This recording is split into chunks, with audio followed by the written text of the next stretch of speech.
Well, hello, my spookies. Tonight, we're stepping away from the safe little rules of ordinary life and into the kind of horror where time tears open, the sky is wrong, and the universe starts making threats it fully intends on keeping. Somewhere ahead of us, a bad idea and a burst of music punch a hole clean through reality. Somewhere else, mourners in grease paint gather beneath funeral lights, laughing very hard, while midnight creeps closer. Beyond that waits a battlefield at the edge of everything, where worlds live or die on the strength of one final stand. And before the night is through, an old book, an older evil, and one very unlucky fool will discover that some roads do not lead out of trouble. They lead straight into the mouth of it. So settle in, keep one eye on the stars and the other on the shadows. And make sure you're subscribed on your favorite podcast app, because every single Wednesday, we have a brand new scary story rise from the grave right here on Weekly Spooky. Now, let's begin the fun.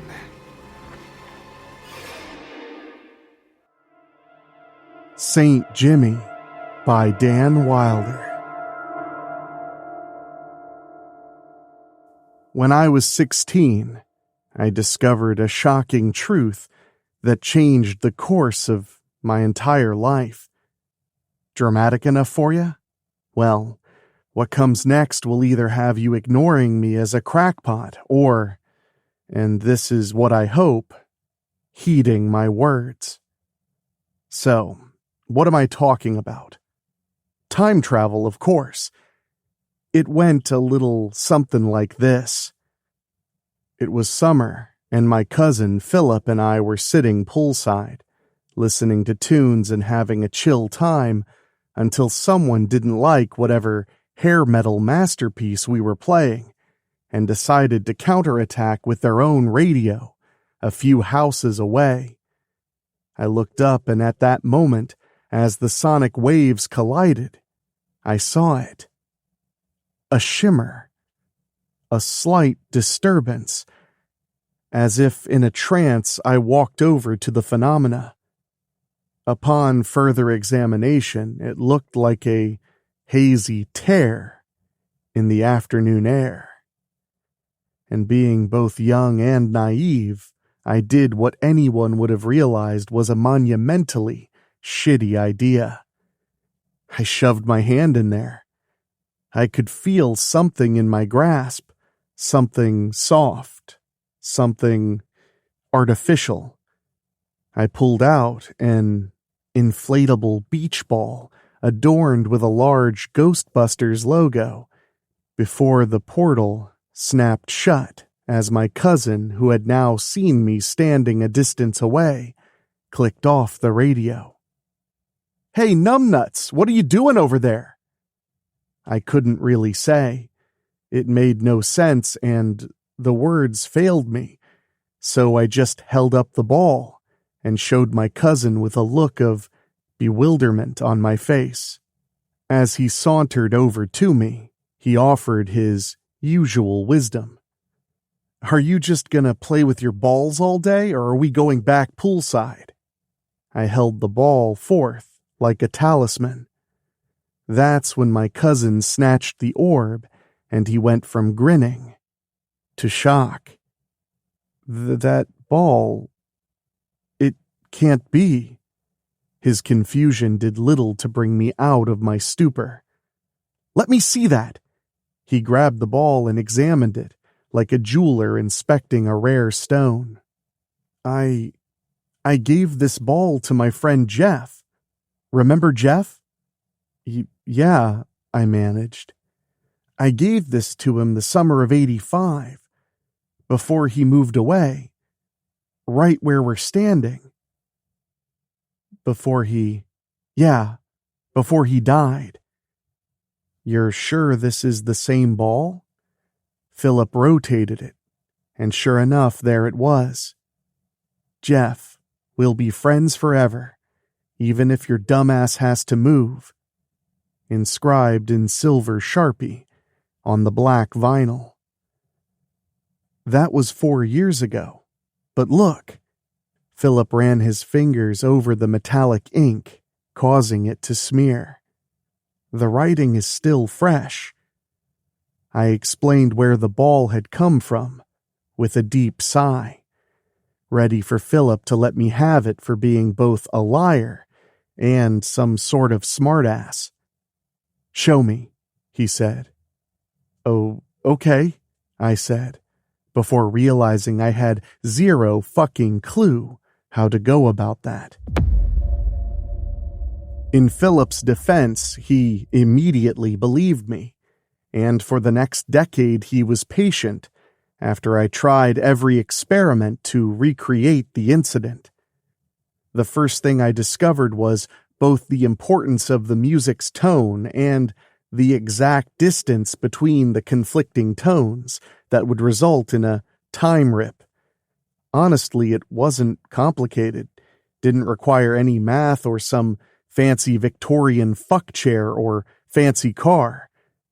It was all sound, and the ease of its use revealed why people had never figured out its secret. You can always count on a smart motherfucker to overcomplicate things, though, to be fair, exact precision placement is key. Oh, and I can just feel when the vibration is about right in my inner ear. Anyhow, we could pull all sorts of shit out of there, and it changed depending on where we opened up the void. Missing keys, mismatched socks, birthday cards. It was that last one that became important. My parents died about 5 years into this whole affair, and when I pulled that fucking card out, every bit of sorrow and loss washed over me in waves. That became short-lived when Philip interjected. We should try and contact them.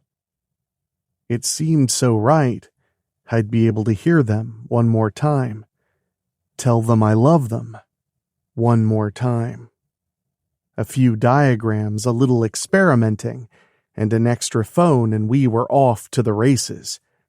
Finally, I thought I had it. 2 phones. In this case, we were using the classic Garfield model, and one of those see-through numbers, like the one in the Guns N' Roses Patience video.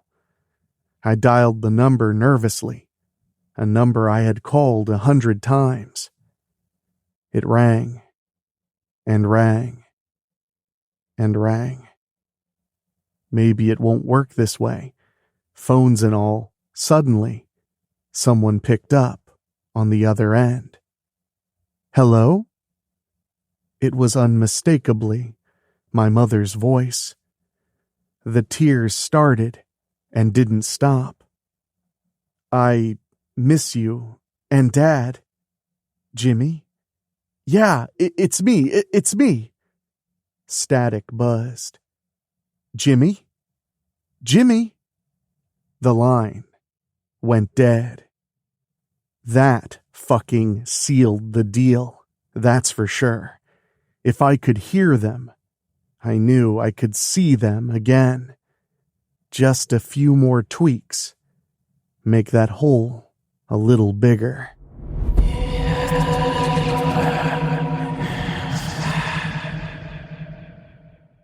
We had set up shop at the school across from where my parents had lived, a house that had been boarded up for years, as I just couldn't bear to sell it, but I sure as shit couldn't live there. Due to it being Christmas break, it was a real ghost town, and as soon as we picked the lock on the cafeteria service door and slipped inside, we set up our amplifiers and boom boxes and got down to fucking brass tacks. Philip had managed to score a camcorder and shit from the electronics store he worked at, and as he calibrated it, or jammed a tape inside it or some such shit. I got to work on how to make that hole bigger. As before, the exact tones were what were key, and soon with guitars screaming and drums pounding, I got those signals to match. And boom! A bigger hole. I swallowed hard. Wish me luck. I grabbed the camcorder and walked towards the sparkling gash in the universe. Good luck, dumbass. I stepped in, and my head exploded with light and sound. When my senses returned, I realized where I was, exactly where I had stepped in. But no amps, no Philip, just an angry glowing hole and a calendar on the wall that read 1989 instead of 1999, as it should. The school was equally abandoned, and I soon exited and entered the parking lot. Snow was beginning to fall in large flakes as I trudged across the street to my parents' house under a full moon. No lights on. Dad's truck not in the driveway. Great. I picked the rare night they actually went somewhere. I made my way up the driveway and unlocked the front door with the key I still kept on my keychain. I entered the house, and even in the dark I could tell that it looked exactly as it had a decade ago. It even smelled the same, like warm coffee and smokes, which you wouldn't think would be nostalgic, but it totally was.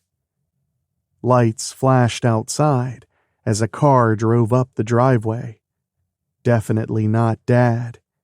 He was a back into the driveway parking zealot. It then hit me. What would a 10 years older version of myself be doing in my parents' house? That may be hard to explain. Maybe I don't look that different. Maybe I can just pretend to be me.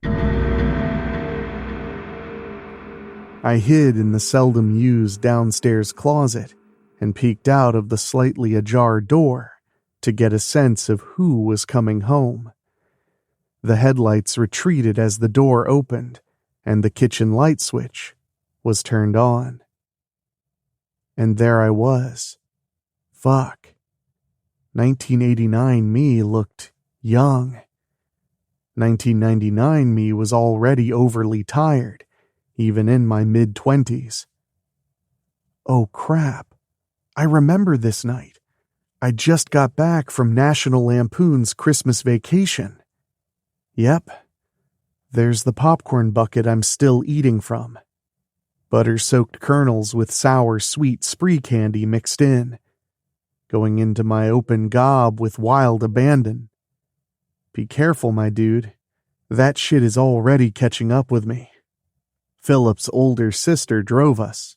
Not important, but definitely part of the fond memory / dopamine hit mixed with déjà vu. For me, at least, that sets the tone for this whole sordid shebang. Did I mention that the closet was just off the kitchen? Well, it was, and I gasped as I opened the fridge just inches away from where I was hiding, and poured myself a large glass of unsweetened iced tea, then sauntered off to play some Nintendo and masturbate. A classic late 80s Jimmy night. I remained in the closet, dizzy from the re-experience, waves of nausea swaying to and fro. Okay, maybe I should have thought out a little more what I would do when I got here, but it's too late to deal with that now, which seems ironic given what we're dealing with here. I needed to get back to the school and think things over. Should be easy peasy given that I'm currently distracted upstairs. I exited the closet with ninja-level stealth, which means I only knocked a minimum amount of shit everywhere as I awkwardly stumbled out, only to see the familiar red lights of my dad backing up the driveway. This was supposed to be sweet and emotional, Now it's an exercise in terror. Wait, I got it. My parents stepped into the kitchen, and I hugged them tightly. My ruse was flawless. Upstairs me couldn't care less that his parents were home, so he was set, and I had pulled the hood of my sweatshirt over my head, so as to disguise the fact I had a completely different haircut and had put on a solid 15 pounds since they left earlier. My dad, whom I'd never hugged a day in my life, seemed shocked, but my mother seemed to enjoy the sudden, affectionate outburst. Only the phone ringing brought the picture-perfect moment to an end. And of course, it was my dumb ass on the other end, calling from the future.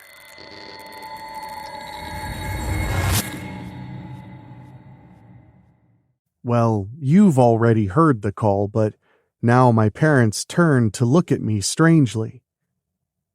"Who was that?" I asked sheepishly.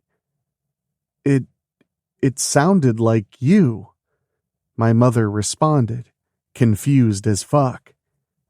I broke out into a bit of the old unconvincing laughter and offered, "That damn Philip, his pranks never end."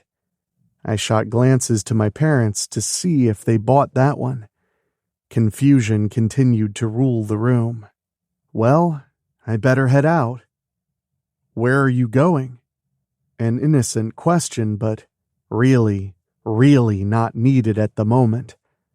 Before I could answer my mother, I heard the floorboards creak above the kitchen, right where my room was located.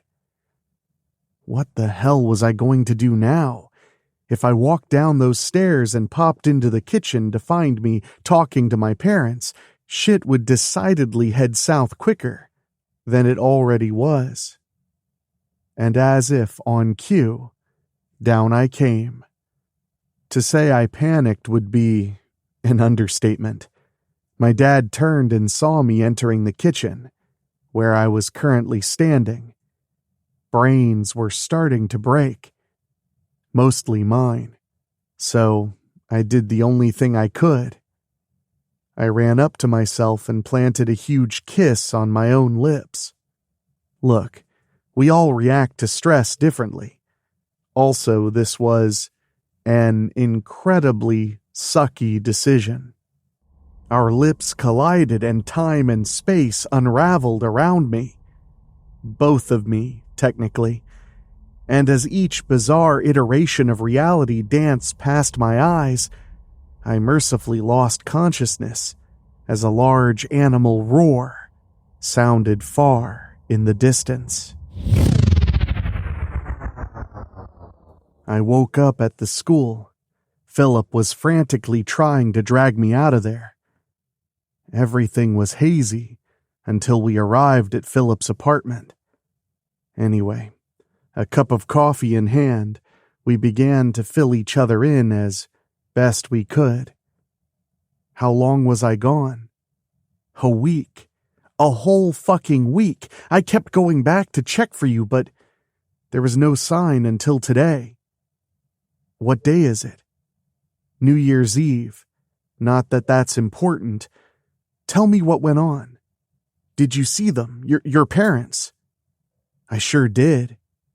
Details. Well, I hid in a closet, hugged my parents, and kissed myself on the lips. That's great. Wait, what? I confronted myself, and it was all I could think to do. That's all you could think to do. Yeah, it was a stressful day. So how were you? How was I? Yeah, as a kisser. Good form? Soft lips? Are you getting off on this? What? No, hell no. I was pretty good. I knew it. The fuck you mean you knew it? Nothing. Thinking out loud. What happened next? You know, a total falling apart of reality, and maybe a monstrous growl or two. And then you came through a week later? Apparently. Do you think you fucked anything up? What do you mean?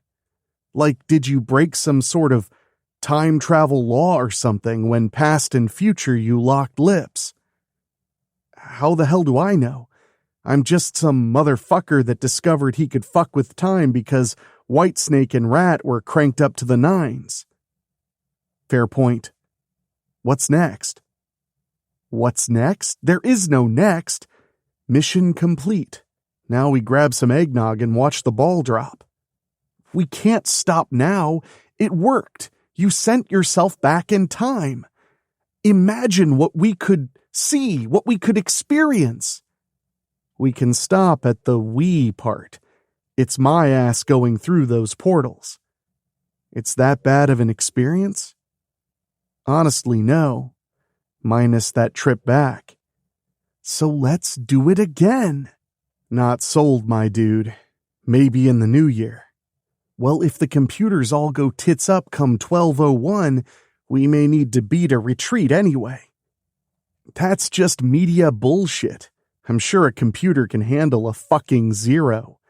Besides, isn't it already 2000 in Australia? Switch on the tube, I bet things are solid down under. As predicted, the news showed New Year's Eve going down without a hitch in various locales. See? No problem. Turn it over to the ball. For a fraction of a second, the apartment seemed different. Heavily fortified, but Dick Clark distracted me. Or the lack of him. Turns out they weren't doing the televised ball drop in favor of some Y2K flavored news bullshit. Is there a Three Stooges marathon on or something? Philip began cycling through the stations before finding the anticipated hilarious violence. Ah, there it is. Mo grinding a handsaw across Curly's bald head, metal teeth flying from the blade. I laughed. Philip laughed. A commercial broke in for some Y2K preparedness video hosted by Spock of all people. We laughed at that too, until a sweaty Peter Jennings interrupted our slap-happy good times. What I'm about to report to you is unbelievable, but it is happening. The camera pulled out slightly, revealing a skeletal arm holding a knife, threatening the revered news anchor. An invasion, a surreal invasion is taking place. Creatures, monsters. The feed went to static before revealing a reptilian face, cobalt blue and toothy, filling the frame. The figure leaned back, revealing a T-Rex clad in a leather getup, with a World War II Nazi helmet balancing on its nightmare noggin. Before the dinosaur even uttered a word, I realized just how much I fucked up. The T-Rex shifted on his throne, constructed of mangled cars and bones, and cleared its throat, which was a fever dream in and of itself. Philip looked at me sternly. All I could do was shrug. People of timeline 1880872, hear me. I, Caligula Khan, the hero of the Battle of Zerth 6, god of the Compsognathus Order of Exiliastic Sharpshooters, principal of Ms. Mary's Home for Wayward Girls, and all-around draconian leader, have arrived here to expand my dominion. We sat, open-mouthed. You will bow before my leather daddy bone boys and turn yourselves in to your local reassignment center following this very broadcast.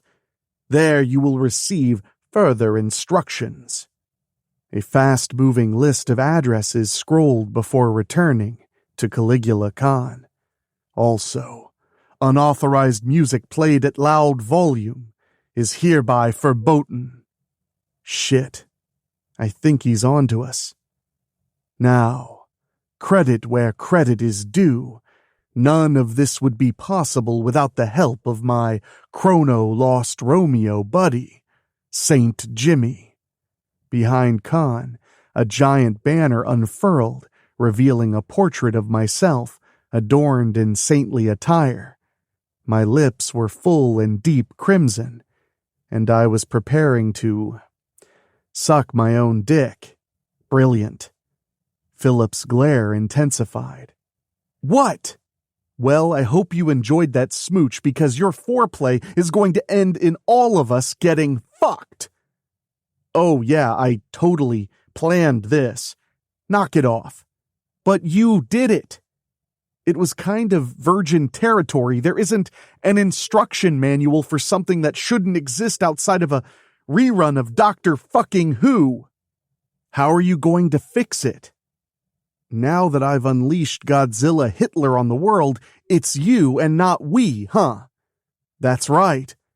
Philip. Philly cheesesteak. Come on, I'm probably going to need some assistance if I'm going to save our reality and all. Well, count me out. This is all way too much. I need to clear my head. And with that, Philip exited stage left and straight into the gentle embrace of Khan's leather fetish skeletons. This was rapidly getting out of hand. I sat in Philip's apartment and thought things through, which was a clear mistake given the absolute lunatic asylum nature of the biz at hand. The image of that banner kept coming back to haunt my thoughts. Then it occurred to me. Step one should be to lean into that shit. A thought pounded its way into my mind with that old déjà vu. I grabbed a bag of powdered sugar that Freaky Phil liked to use in his morning coffee, mostly because I just couldn't help myself. Like Philip, I brazenly strolled from the apartment to the street below. But as with a lot of things, results may vary.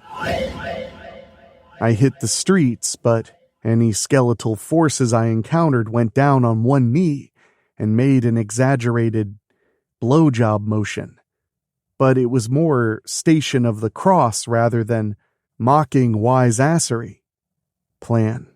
I need a plan, I repeated in a hushed, sing-song tone. Skeletons, people screaming, whispered curses wished upon me. None of this was helping.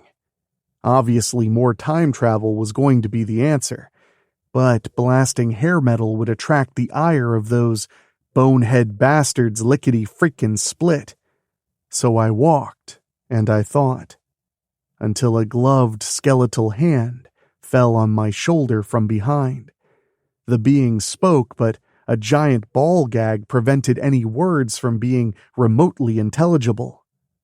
Sorry, pal. No comprende. It mumbled a few more times.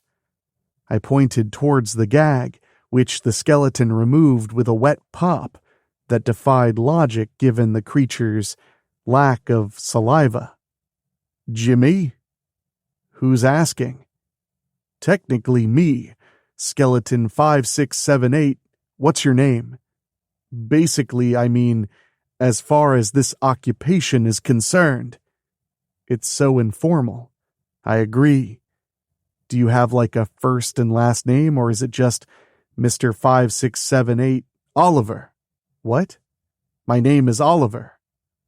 Do you have a last name? Closeoff. Oliver Closeoff? You've got to be fucking with me. No, that is forbidden. Only Saint Jimmy may fornicate with Saint Jimmy. The regret over this conversation was beginning to surge like a mighty river. Rolling my eyes, I hesitantly asked, Okay, Oliver, what can I do for you? The Great Khan requests an audience with you. Of course he does. But isn't he in Manhattan? That's like 3 hours from here, and I don't have any wheels, my man. 2 more skeletons joined the first, carrying boomboxes, and kneeled.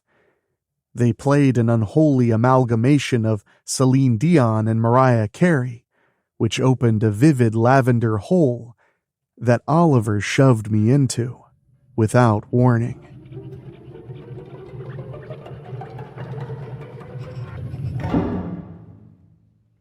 I crash-landed hard before the T-Rex's throne as I had a thought.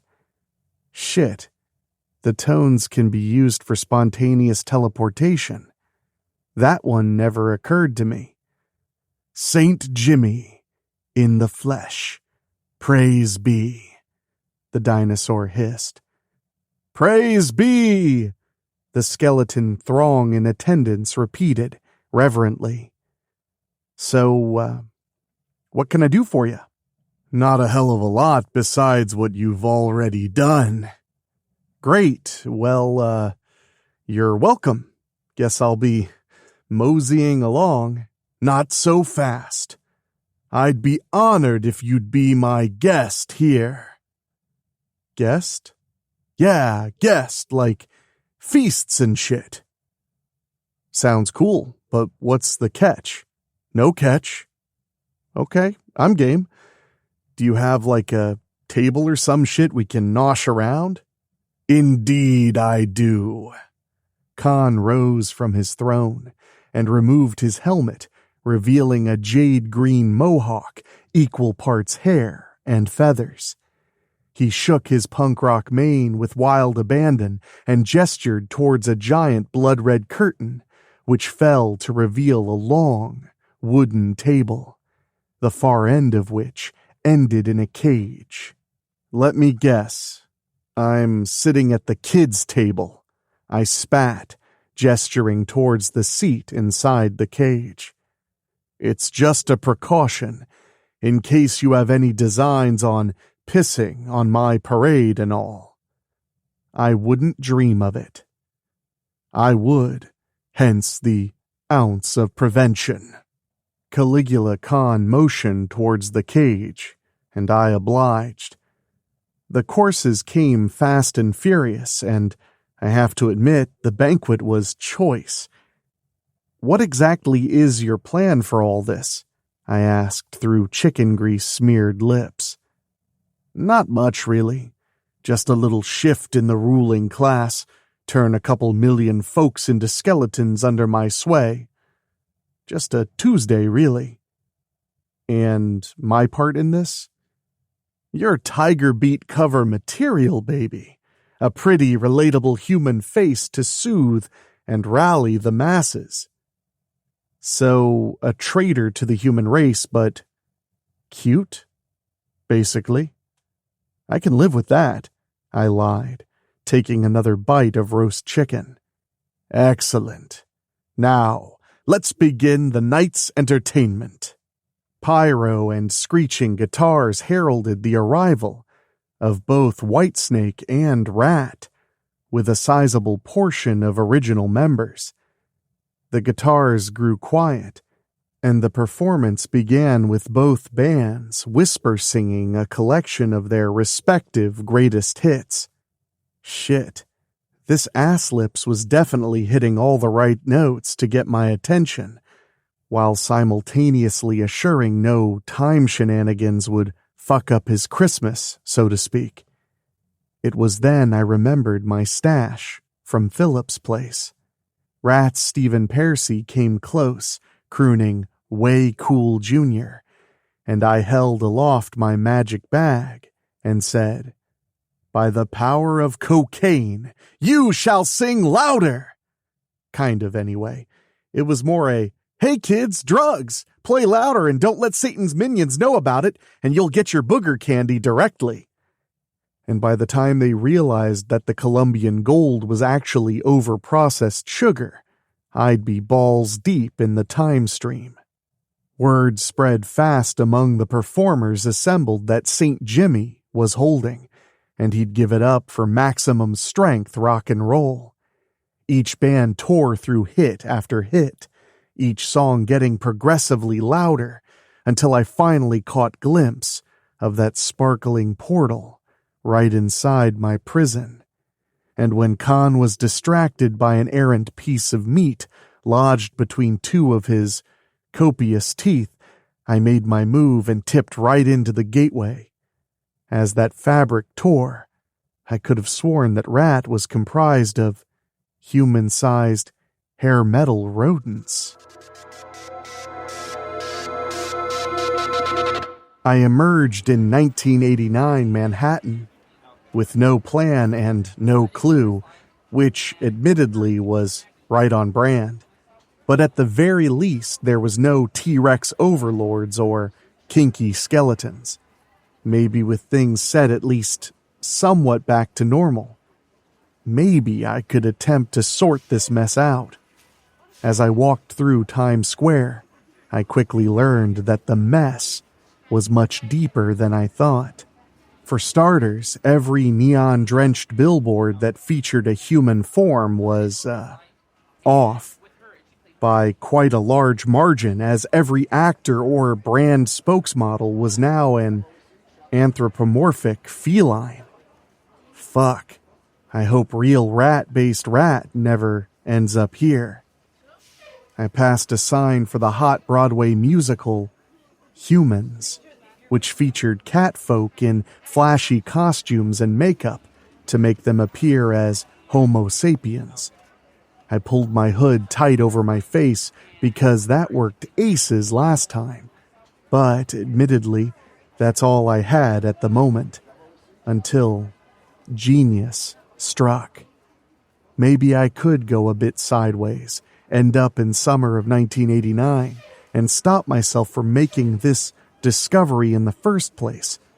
Technically, I had all the time in the world to work on this little brain teaser.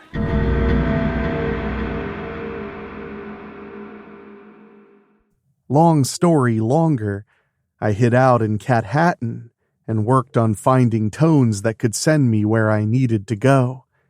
I had help, of course, including faithful Fluffy Purrums, a long-haired Persian cat with an innate aptitude for time travel, and as Fluffy licked his hand/paws and wished me adieu, I stepped into the shimmering void and hoped for the best. I emerged behind a bush in Philip's backyard. There we were, just lounging by the pool, stuffing our faces with Cool Ranch Doritos, music blaring.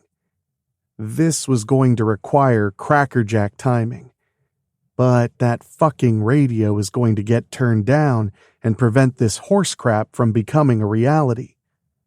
I stealthed my way around the deck until I was positioned behind the radio and out of sight.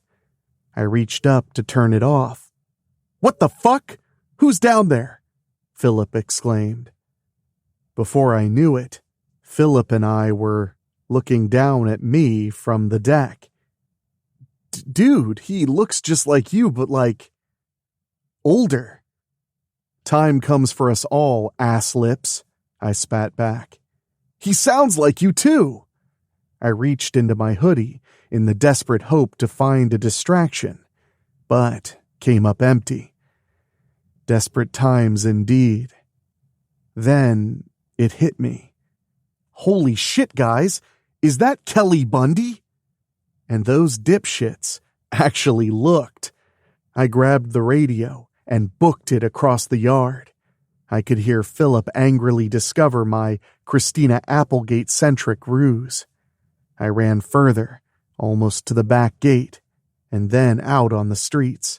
I ducked into a neighbor's shed and caught my breath. The deep laughter came soon, pure relief over a situation well and truly avoided. I must have sat in there for a half hour, wallowing in my success. Finally, I gathered myself and peeked out of the shed to check if the coast was clear. Shit. The entire yard was filled with leather-clad skeletons. I shut the door quietly. What the hell? I took the damn radio, I thought.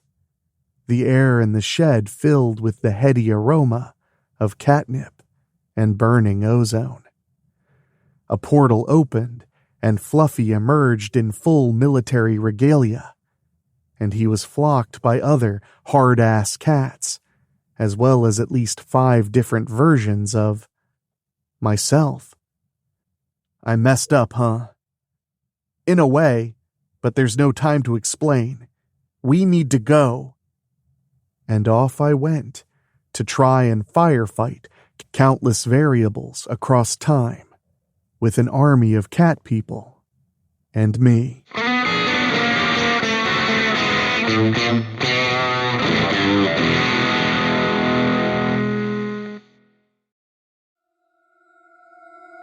Fun in Funerals by David O'Hanlon. The death of a clown is no laughing matter. It leaves a bleak, unhappy void in the universe equal to the amount of joy the departed had caused. Fennis Farcemeister, white face of the Amityville Shutter, had brought happiness to millions. His body rested in the lavender casket with his bright red shoes sticking straight up and his orange hair jutting over the side. Before him, a pedestal, too large for its contents, stood erect as a grim reminder of the task to come. The remainder of his shutter mourned in their own ways while they awaited the arrival of Pastor Crumb. "How are we supposed to close the lid?" Popsy Pringle asked gruffly, wiggling the toe of Fennis's shoe. "Might as well just slap some Crocs on him." "You don't have to be in such a hurry, Popsy," Sweet Pea Cheapskate sobbed. Sweet Brother Blippy put an arm around her shoulders and nodded in agreement. The twins were the Shutter's resident tramps. The tears rolled down Blippy's rotund cheeks and disappeared in the smear of his grease paint beard. The siblings both focused on the pedestal, or, more accurately, the egg resting atop it. Blippy chewed his lip nervously and tipped his torn top hat respectfully. "We all know you'll be the next Whiteface," he said softly. "You don't have to be so eager to take it. Callousness is for humans. Clowns are better than that." Popsy groaned and gave his nose a squeak. "Spare me." Blippy gasped at the insulting gesture and sobbed on his sister's shoulder. Waldo Tatter's tie-dye shit-kickers clopped across the wood floors with his spurs jangling until he stood before the egg. Its scaly vermilion shell was painted with Fennis's likeness, and locks of his hair snipped and glued to the sides. Every clown had an egg in their Shutter's reliquary. Waldo traced his fingers across the curve of the egg. He took off his cowboy hat and pressed it to his denim shirt. Rodeo clowns were rogues and rarely allowed membership in a Shutter. Fennis saw beyond Waldo's wily, psychotic demeanor, however. "Don't you worry none, partner," the cowboy said lowly. "We won't take too long." "We better not," Popsy checked his oversized watch. "Where the hell is Crumb? No one likes a sad clown." Sweet squirmed uncomfortably in her pew. She'd seen a Pierrot once. It was the worst thing that could happen to a clown. The code called for funerary games so that the laughter of the Shutter could carry the soul to the Palace of Joy. If the games didn't appease the soul of the departed clown, however, it would become trapped in the void, and they would return as a Pierrot, a hideous, undead monstrosity that devoured flesh and spread colrophobia. You can't bring joy if the audience thinks you might eat their faces. "The code don't cop to convenience," Waldo reminded him. He looked at the flower on Fennis's lapel. Its petals danced in the artificial wind of the oscillating fan. But Fennis remained still. "Rather get on with the chase myself, all the same. It'll be a hell of a blow-off." Blippy tugged the handkerchief from his breast pocket, dragging out an extra 3 feet of multicolored linen. He blew his nose on it and folded it back into his pocket. A sad smile stretched across his chubby cheeks. "Fennis will be able to rest easy in the palace seeing the party we threw for him. Gonna be a different kind of party if and we don't get a move on." Waldo patted the egg and sighed. He turned to Popsy. "Who's the peckerhead anyway?" "His name is Al," a new voice said. "Al Musing." The shutter turned their attention to the tiny trapezoidal door leading to the church's rectory. Pastor Crumb's 4-foot height made it through the door easily, but the prisoner he escorted on a leash took to crawling on his knees to fit through. Pastor Crumb jerked backward as the leather strap went taut. He huffed and waited for the prisoner to catch up, using the moment to attend an urgent itch south of his bulging belly. "Al doesn't like clowns," the pastor said. He adjusted the white collar beneath his second chin. "I imagine he's really going to hate us after tonight." The shutter laughed. Al tried to stand when 18 inches of checkered vinyl kicked him square between the shoulders. Popsy knelt on the human's back and held his hand out to Pastor Crumb. "Enough propriety. Give me the biscuit." Crumb took the revolver from the inside of his jacket and twirled it clumsily on his finger. He shook his head. "We have one more point of business." He waved for Popsy to move. The august clown growled, but rose nonetheless. Popsy rolled his gloved hand theatrically and gave a phony bow. He slapped the toe of his shoe down on Al's face. "There's no reason for you to get up," he said, the nub of the smoldering stogie between his yellow teeth. "Get on with it, Pastor." Fennis Farcemeister was a clown of the highest order. "We gather here not to just honor the code," he glared over his shoulder at Popsy, "nor to anoint a new white face. We are here to say a final goodbye to a clown that was more than a mere leader or friend. Fennis was a mentor when we were ignorant, a father when we were alone, and a force of will when we were rebellious. He brought joy to the humans like no other clown before him, and in doing so he restored this shutter to a place of reverence among all clown kin." "Amen, Pastor Crumb," Sweet agreed. "Fennis did such wondrous works in his 2.5 centuries, Crumb continued. "Why, if it weren't for him, we might not even have the squirting flower gag. He took juggling to new heights, literally, by doing it on the tightrope. He restored the pudding bag to glory when he showed the humans how to make their whoopee cushions. There has never been a more beloved and potent clown than Fennis, and never shall there be. We have had a grand day of remembrance. However, the time has now come to say our final goodbye." "Goodbye," they all shouted in unison. Pastor Crumb flipped the lid of the casket shut on Fennis's corpse. It remained propped open by the bulbous toes of his shoes. The shutter chuckled at Fennis's final gag. Crumb's belly jiggled with raucous laughter. His laughter cut off as abruptly as hitting pause. His smile fell, and the grease paint did nothing to hide the dour expression etched on his face. "Al Musing, you have been chosen as the guest of honor," Crumb grumbled. He waved his fingers to signal Popsy away. "A clown is dead. A human must die. That is the code to which both our kind are bound." Al stood up slowly and tore the burlap sack off his head. He glared around the room at each of the clowns. "You gotta be fucking kidding me!" "Do we look like the joking kind?" Blippi asked. Sweet stood and sauntered to the casket. She dragged a wicker basket from underneath its stand and knelt with a smile toward Al before dumping the contents out.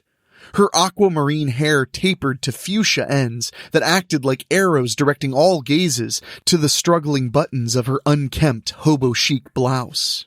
It took great effort, but finally Al's eyes jumped from the cleavage to the cleavers skittering across the floor. They were oversized and ancient, specked with rust and old blood, and accompanied by matching mallets. "So," Al cleared his throat, "which one of you makes the balloon animals?" "We all do, dummy," Blippi informed him. "Good. Start with a cock and go fuck yourselves." Waldo chuckled. "Partner's got some guts." "I'll be wearing them like a big pink boa," Sweet hissed sordidly. The blade of her cleaver scraped a divot in the floor. "I'll keep you alive while I pull them out, so you can tell me how ravishing I look before I split your skull open." As appealing as that sounds, how about we just split and fuck each other silly? Al winked and blew her a kiss. Blippy jumped up fast enough to knock the church pew over. That's my sister, dickweed!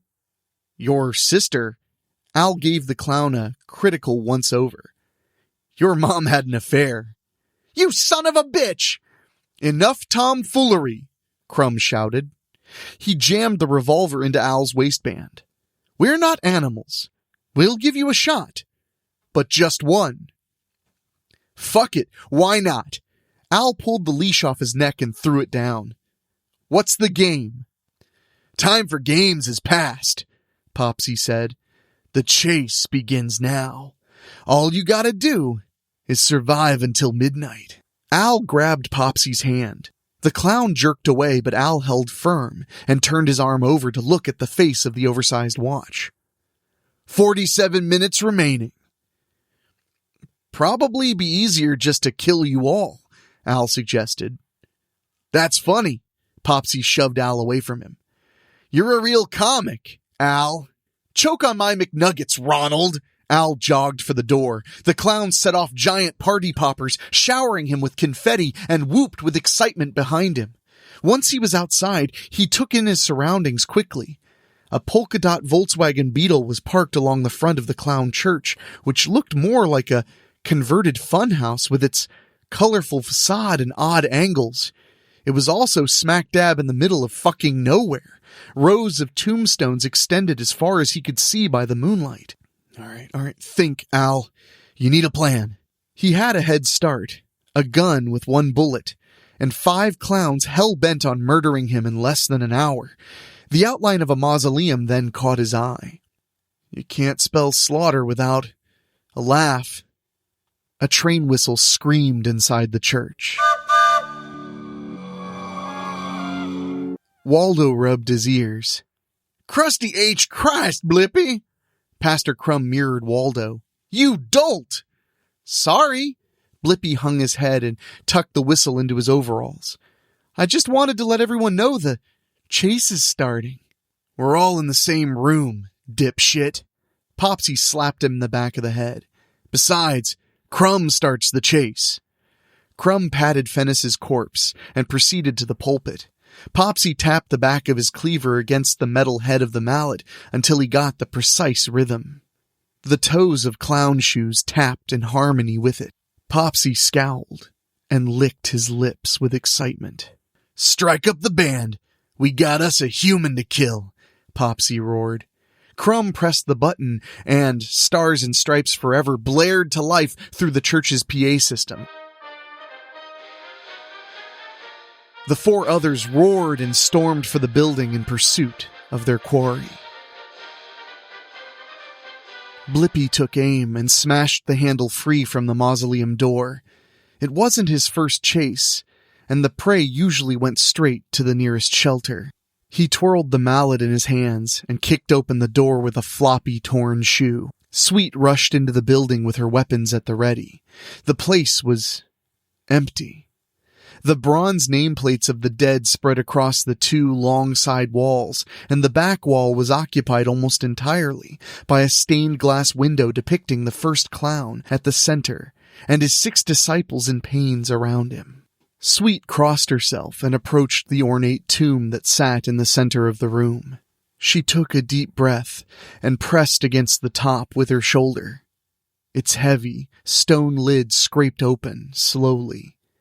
She expected Al Musing to reach out for her, but nothing happened. She peeked inside and muttered an apology to the skeletal remains within the tomb. Doughy the Mime rested as silently in death as he had been in life. Sweet turned to her brother and shrugged. He's not here, Blippy. She looked around the otherwise empty room. Guess we got it wrong this time. Rats! Blip threw his hammer down with a clatter. I just knew he'd come straight here. Where else could he be? Probably headed to the hedge maze. Let's meet Waldo there, Sweet suggested.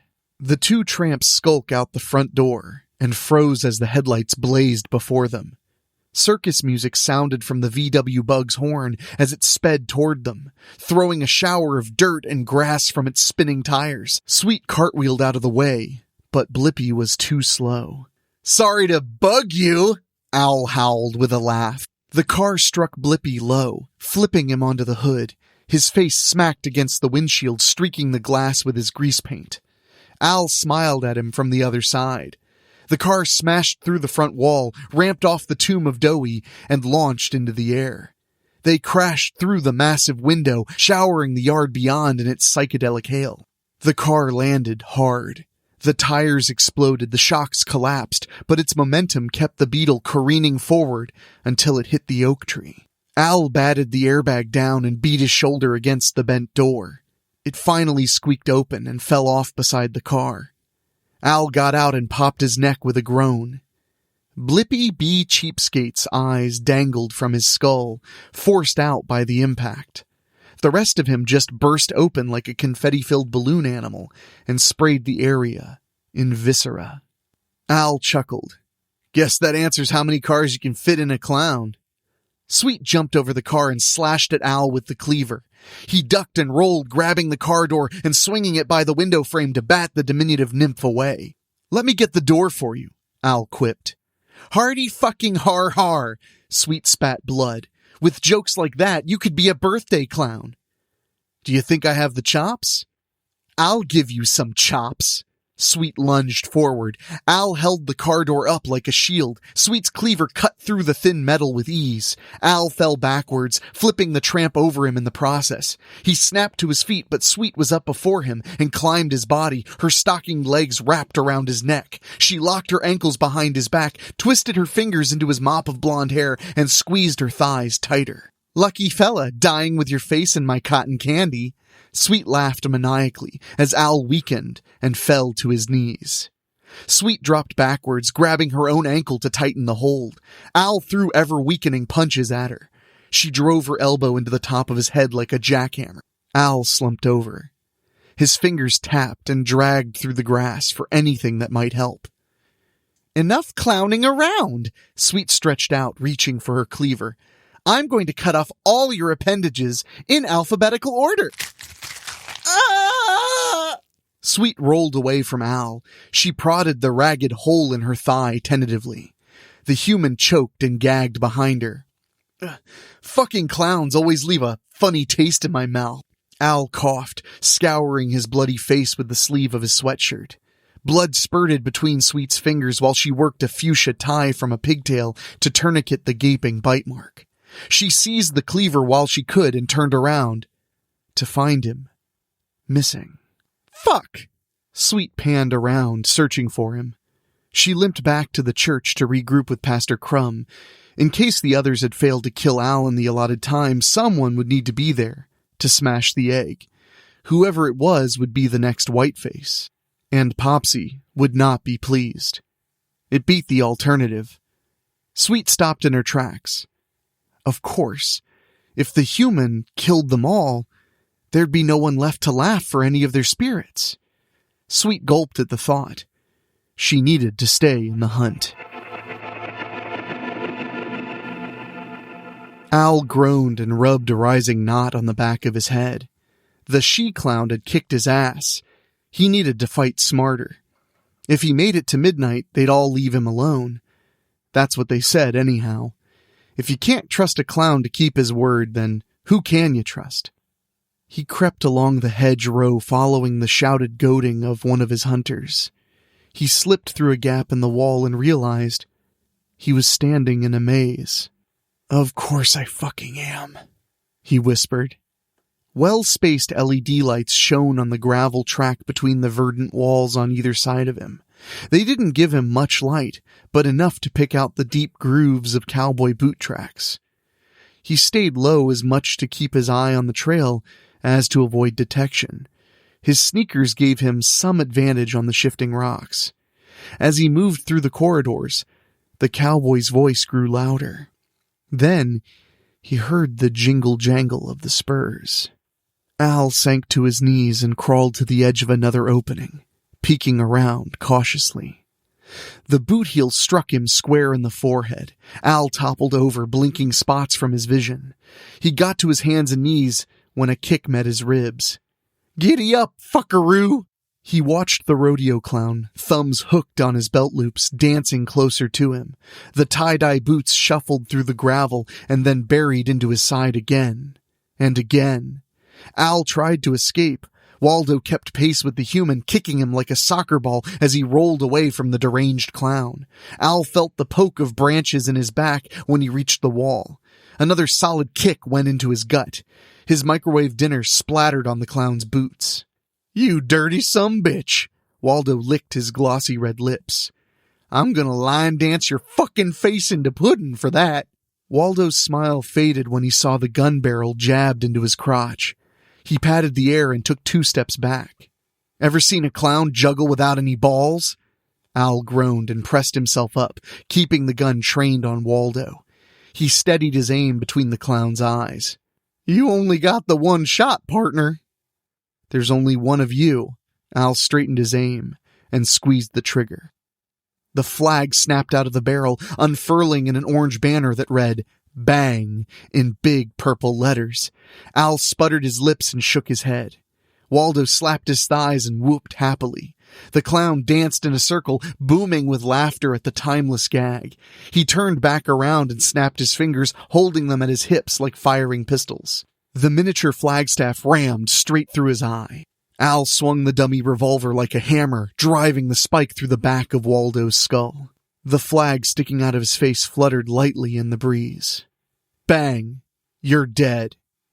The gloved hands burst through the brush and seized Al around the throat. He battered the geometrically patterned yellow silk sleeves. His knuckles clanked off the oversized wristwatch. The clown's muscles tensed, and Al's face was pulled closer to the protruding branches. Al closed his eyes tightly, feeling the twigs clawing at his lips to get to the soft tissue beneath. "He who laughs last!" Popsy shouted with a great guffaw. Al reached through the bush and grabbed the first thing he could. Popsy's laughter turned to high-pitched wailing. "Let me go!" Al growled. Popsy's white-gloved fingers sprang open and Al released him. The human strolled around the corner, popping his knuckles. Popsy rubbed his sore crotch and growled angrily. "All right, bozo big dick, it's just you and me," he said. "We're about out of time." Popsy checked his watch. "Shit. I really wanted to enjoy killing you, but I can't be late getting back to the church. Spent too many years in the shadow of Fennis. It's my time to be the whiteface." "You killed your boss, didn't you?" Popsy glared at him quizzically. "How'd you know?" Al shrugged. "Everyone wants to kill their boss." "You killed Fennis?" A soft melodic voice said from the shadow between the 2 lights. He was never going to rest until his egg was smashed. That's why you were in such a rush to kill this human." "You two clearly have things to discuss," Al said, holding his hands up defensively. "I'll show myself out." "You're not going anywhere."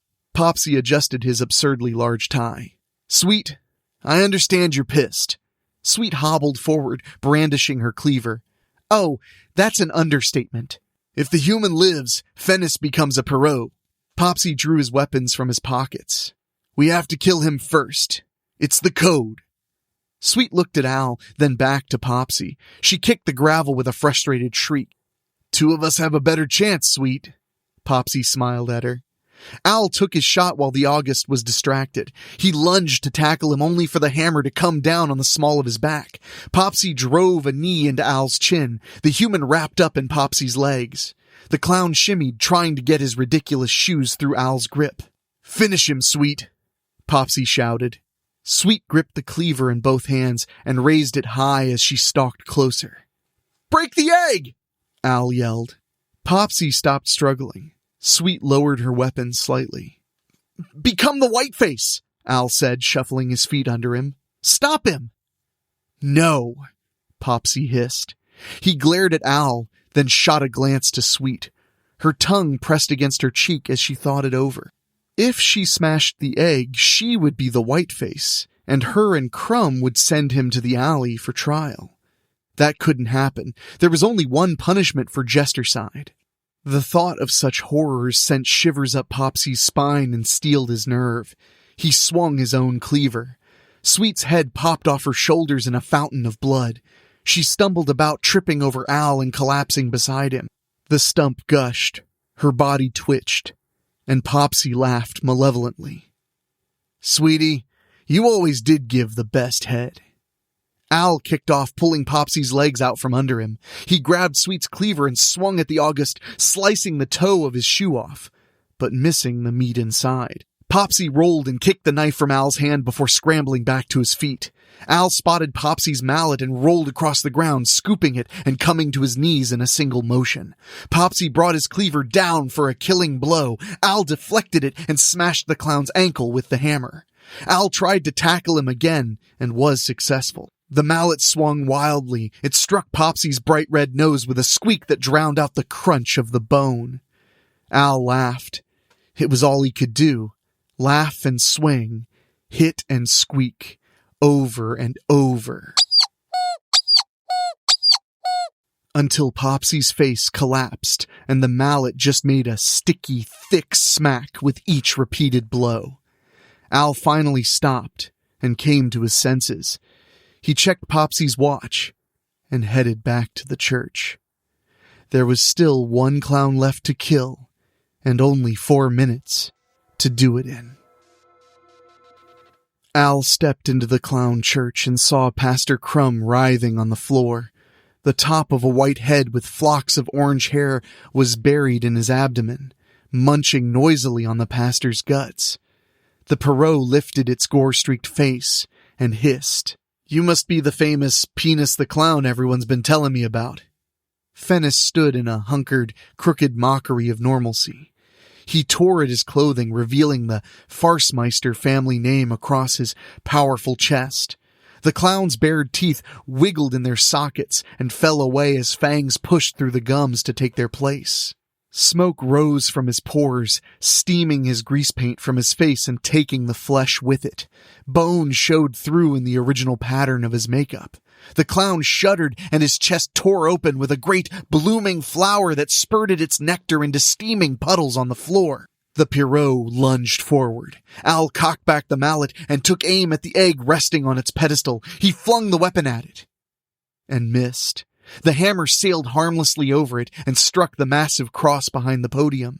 The ornament rocked on its hangers. Fennis drew closer to Al, running his now clawed hands, tearing at the floorboards like a circus monkey.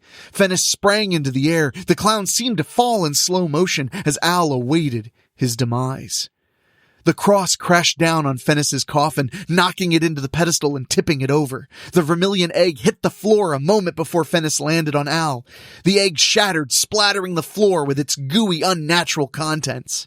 Fennis exploded. The force knocked Al to the floor ahead of a tidal wave of viscera and blood that washed over him.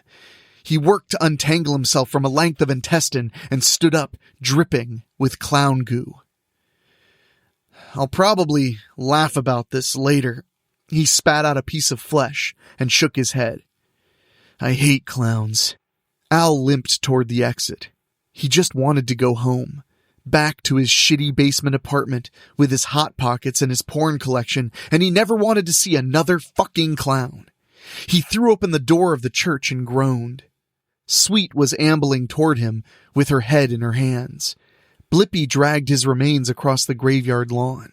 The snapping of the bang flag blowing in the wind drew his attention to Waldo helping Popsy navigate the headstones.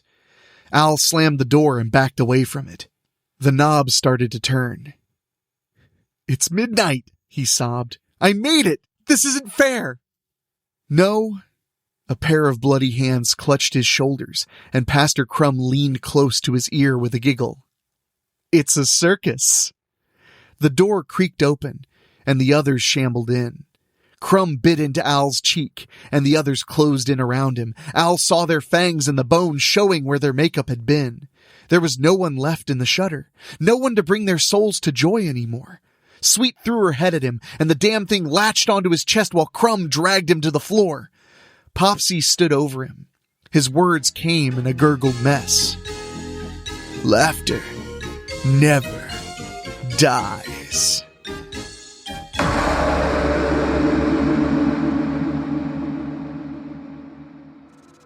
Last Stand by Rob Fields. I was looking at Empress Trinidar through my interdimensional wrist comp. Hellweaver has the reality sphere in her possession. It would only have taken her moments to breach our security protocols. Even your mentor was unable to halt her in her insane quest. My eyes went wide. You've got to be kidding me, Mom. Hellweaver actually defeated Master Shun Dao? The greatest of the entire K-Mai clan? Mom looked dismal. I was just as taken aback as you are, daughter. I narrowed my eyes. That means Hellweaver even got by Whisper. My sister? Trinidar gave me a look of sadness. Unfortunately, your sister, too, fell before Hellweaver. She was actually the last to fall before I, but she lives. I bit my lower lip. Then the 5 of us are all that's left. The Empress looked grim now. Now you understand why Queen Chaya Lan and I have agreed that it was time for the battleground to come together once more. You 5 are all that remains in the known universe who are capable of stopping Hellweaver from accomplishing her insane quest. The battle guard must not fall to her. Suddenly, Princess Gienge Ari came into my space.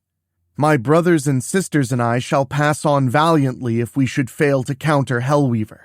By our lives, we shall never allow her to accomplish her insanity on this vast multiverse. And you can believe that, Mom, I quickly agreed. Trinidar continued to show distress. You 5 are our last hope now, daughter. I know your mentor, Master Shun Dao, has heavily instilled the importance of life within you, one of your finest qualities. If we must destroy Hellweaver to save the multiverse, then so be it, I replied with finality. Hellweaver shall be upon you very soon, Trinidar warned. I know where you're going with this, Mom, but if we have anything to say about it, we will see each other again. I felt an icy cold tear run down my cheek. You are biologically my aunt, but you're the only real mother I've ever known and loved. My heart is yours. Trinidar gave me a soft, compassionate look. While you and Whisper were never born to me, you are both my young. My heart is yours. She looked hurt now. Gienge Ari, I know you will stand by my daughter, as you both feel the bonds of sisterhood. You must stand by one another now more than ever. The princess's expression had never faltered. Despair not, Empress. Thine daughter is sisterhood unto myself. You comprehend that my life is to her and hers is to mine. All of the battle guard are of mine. Of this I am solemn with thee. Then end communication now, and be of readiness, Trinidar commanded. Our communication ended. Gienge Ari put a gentle hand on my shoulder. When it came to a warrior woman like her, you wouldn't think that emotion was something she would show. This light blue-skinned, dark-haired warrior princess showed me many qualities that were prevalent in my former teammate and recently lost beloved, Halki. Though you couldn't really see her emotions in her blank, white eyes, her face said enough. We shall achieve victory, sister. Though I was still hurting emotionally, I knew that Halki would have wanted me to go on. I was a fighter, just like Gienge Ari. I glanced her way. Believe it. We turned to face the rest of the battle guard. Carly Richmond, one of 2 third-worlders, glared at us. With Carly, she always looked pissed. Also, she always wore her cheerleading outfit from her high school. As far as she was concerned, she had been a cheerleader since she was a little girl, and that would be how she would go. The fiery red hair and blue eyes always showed off her negative feelings. We're fucked, aren't we? Carly was one girl that Princess Gienge Ari did not have patience for. When are we of Battle Guard never not fucked, third worlder? Bite me, she fired back. While she may not have liked Carly as a person, She did admire the raging inferno that burned hot within her. She was never afraid to speak her mind. "Easy, you two," I interjected. "Save your anger and rage for Hellweaver, not each other." Gyan-Gyari's expression softened. "You speak true, sister." Carly glanced over her shoulder to Max Considine, the other third worlder. For years these two had known each other. While Carly grew up to be one of the popular cheerleaders at her high school, Max would belong to outcasts who came to be known as geeks, and one who would never back down from a bully, no matter how threatening he or she might have been. Max showed determination that he wouldn't back down from Hellweaver once she would arrive. Max had such a strong will that he was able to harness the very magics that he played in his card games with his friends. But Carly would prove to be the most powerful magic to him. Carly seemed to be distressed as Max approached her. "I've always been able to feel you," she snapped. "You've told me and told me, but I'll never fucking understand why you would love a bitch like me. You know you could do so much better than me." He wrapped gentle arms around her from behind. She breathed heavily, like she would turn around and strike him down. But she took hold of his arms and held him to her. "You are the only one I will ever love, Carly. You know that. I will love you until our last days, no matter what." Carly began to cry softly. Max was the only one who could make her do that very thing. "Max, you're such a fucking idiot to put up with me." She paused. "What the fuck will you do with two of us?" "Two of... I don't..." Max's jaw dropped. "Oh my, are you?" Carly smiled a little and nodded quickly. She took his hand and put it on her bare stomach.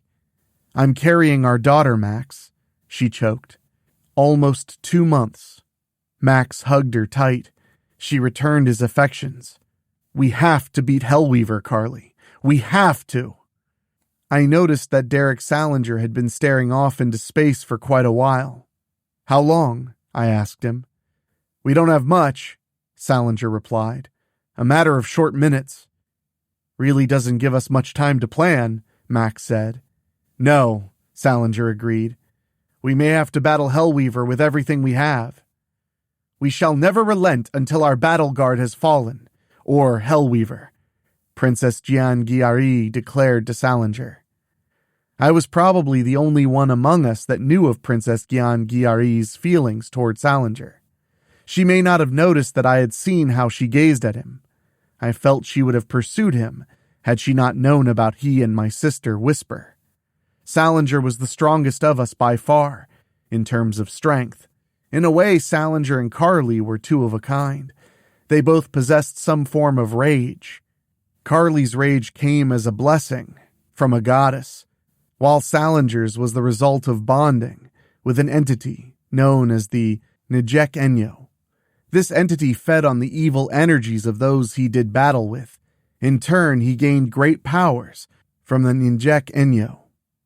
When it came to Salinger, I could easily see why Princess Gyan-Gyari would have gladly given herself to him, if he would have only but asked her. She understood that he and my sister Whisper were with each other and never made a move to try and come between them. Gyan-Gyari was the proud daughter of Queen Chai-Alan of Garanthan. Her mother had always wanted her to be a proper princess. She was of great royalty, and would inherit her mother's crown one day. But Gyan-Gyari had other ideas. She was not opposed to succeeding her mother, but her father was a mighty warrior who had inspired her to strive for more if she truly wanted it. She trained under many of his best warriors and other masters. She was determined to be the best of all of her father's armies. When Gyan-Gyari's father was on his deathbed, Queen Chai-Alan held a contest to determine who would take his place as the commander of her elite guard. Do you know the origin story of Wonder Woman? Then you know how this story plays out. The only difference was that Gyan-Gyari didn't wear a mask to hide her identity. While Queen Qialan hadn't approved of her only daughter being in the competition, she could not stop her. It was her mother's own word that all had the right to compete for the coveted commander of the elite guard rank. Empress Trinidar learned of these warriors and gathered them, placing me among them. Our task was to help preserve peace in our universe, and together the 5 of us were as one. We became the Battle Guard. The 5 of us stood together as Salinger pointed in the direction of Hellweaver. We could easily see her riding on the back of one of her winged demons in the cloudless, blood-red sky. We could even see the glow of the reality sphere in her hands. The reality sphere was an ancient artifact as old as time that would allow the bearer to shape the very fabric of reality to anything they could conceive.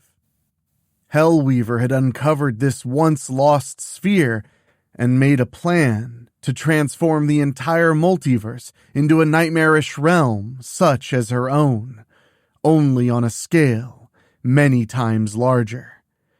Hellweaver's winged demon had finally landed. Now it would become our sole purpose to keep her from reaching the Infinity Core, the very epicenter of the multiverse, and dropping the reality sphere into it, which would create the new reality she had forged inside of the sphere. We had to stop her, or die in our efforts. We waited and watched as Hellweaver took her time on dismounting her demon.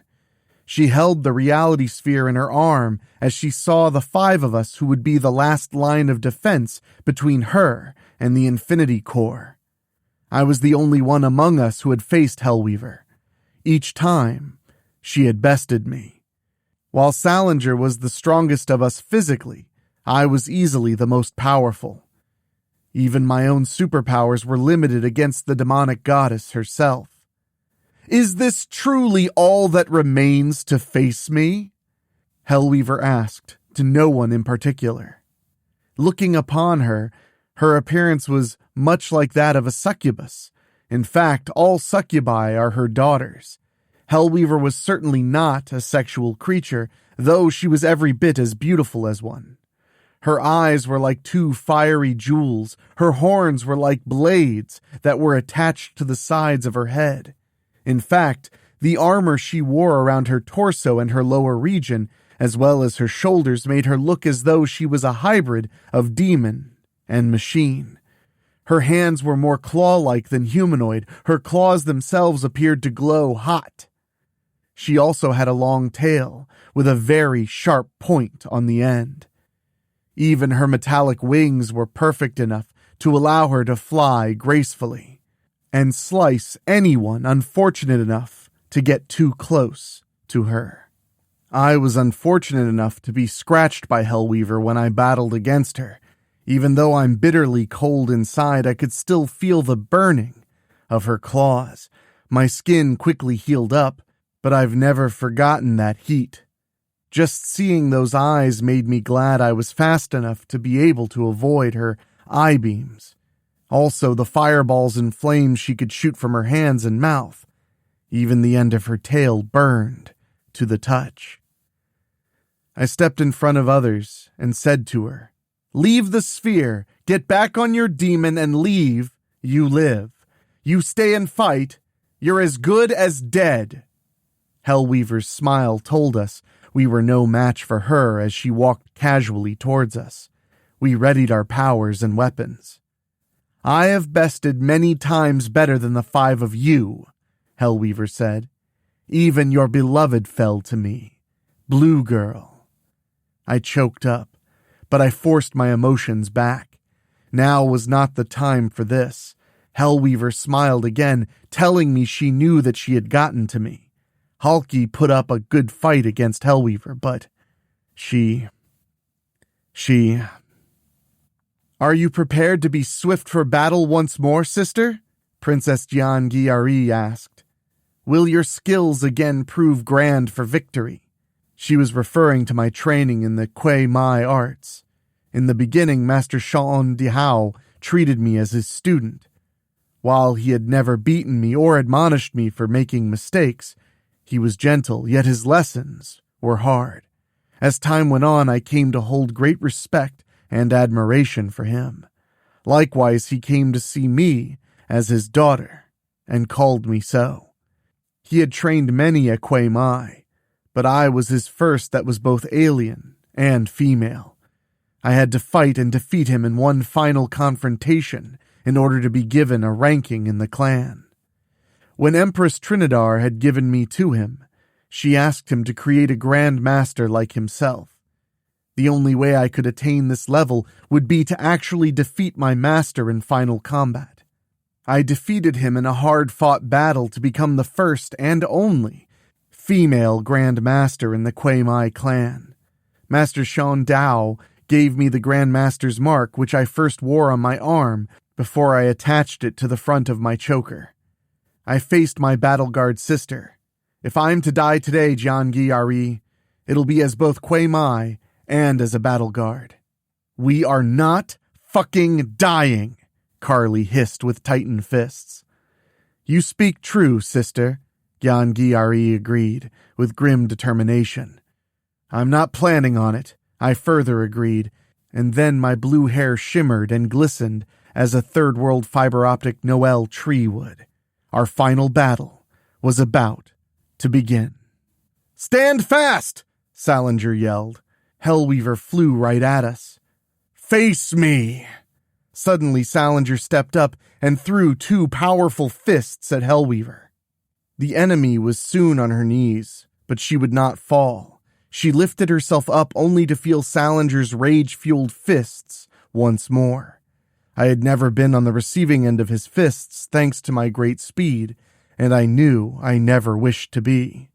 Princess Jiangyi stepped up and slammed one end of her laser bow into Hellweaver's face, into her stomach, her face again, then she spun around and caught her in the throat. Salinger continued to punish Hellweaver so that she ended up on her knees again, but she still would not fall. Hellweaver was quickly on her feet again. She looked at us as if asking if that was all we had. I utilized my super speed and stepped in to deliver some hard fists and kicks. Utilizing my fighting skills, I sent Hellweaver flying backward, but again she remained on her feet. Max stepped forward. In his left hand he held some cards with different magic spells. With his right he unleashed his power. I quickly backed up and then ascended to the air to keep myself at a safe distance. 4 different colored energies crackled around Hellweaver.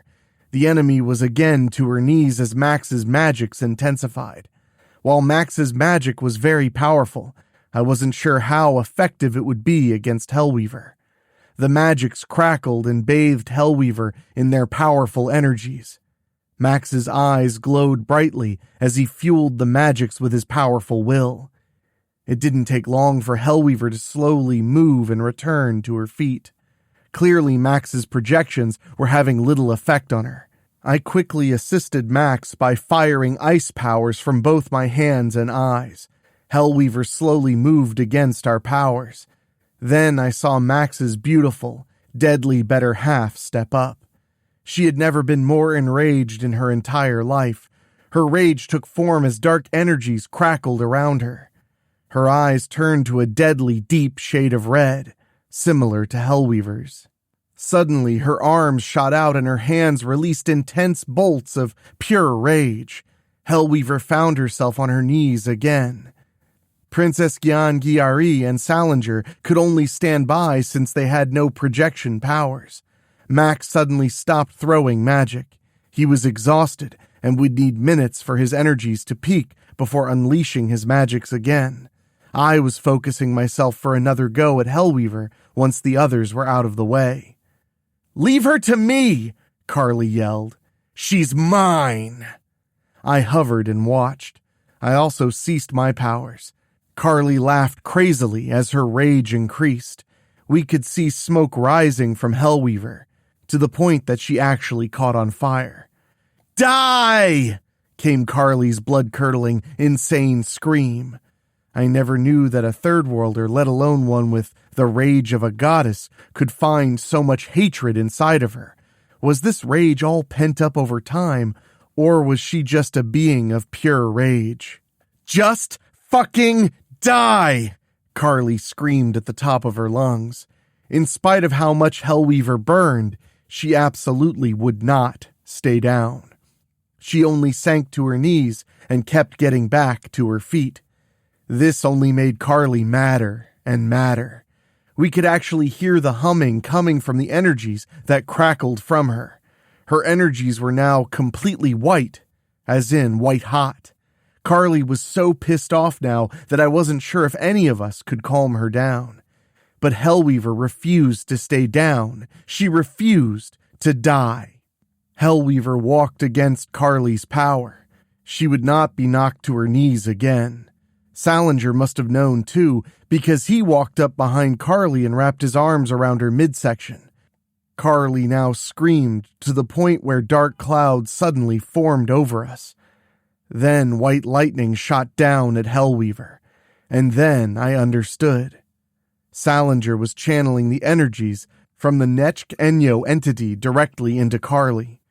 Carly laughed maniacally as her rage grew even hotter still, but Hellweaver still would not go down. She continued to push against their combined energies. I knew she would eventually reach Carly and kill her, as well as her unborn child, if something wasn't done. I had to act immediately and hope that my icy powers would be enough to protect me against Carly's. I dropped to the ground and ran toward Hellweaver. From there, I began releasing a barrage of super speed punches. "Never!" I shouted. "You will never reach the Infinity Core!" And then Hellweaver fought back. She raised her hand and began blocking Carly's rage. She put the reality sphere down so she could grab hold of me, just like that. With one quick movement, she flung me away. Just as the fire on her body went out, she pushed forward until the lightning began to be redirected, back at Carly. Salinger quickly let her go and tossed her out of the way. I ran and caught Carly before she hit the ground.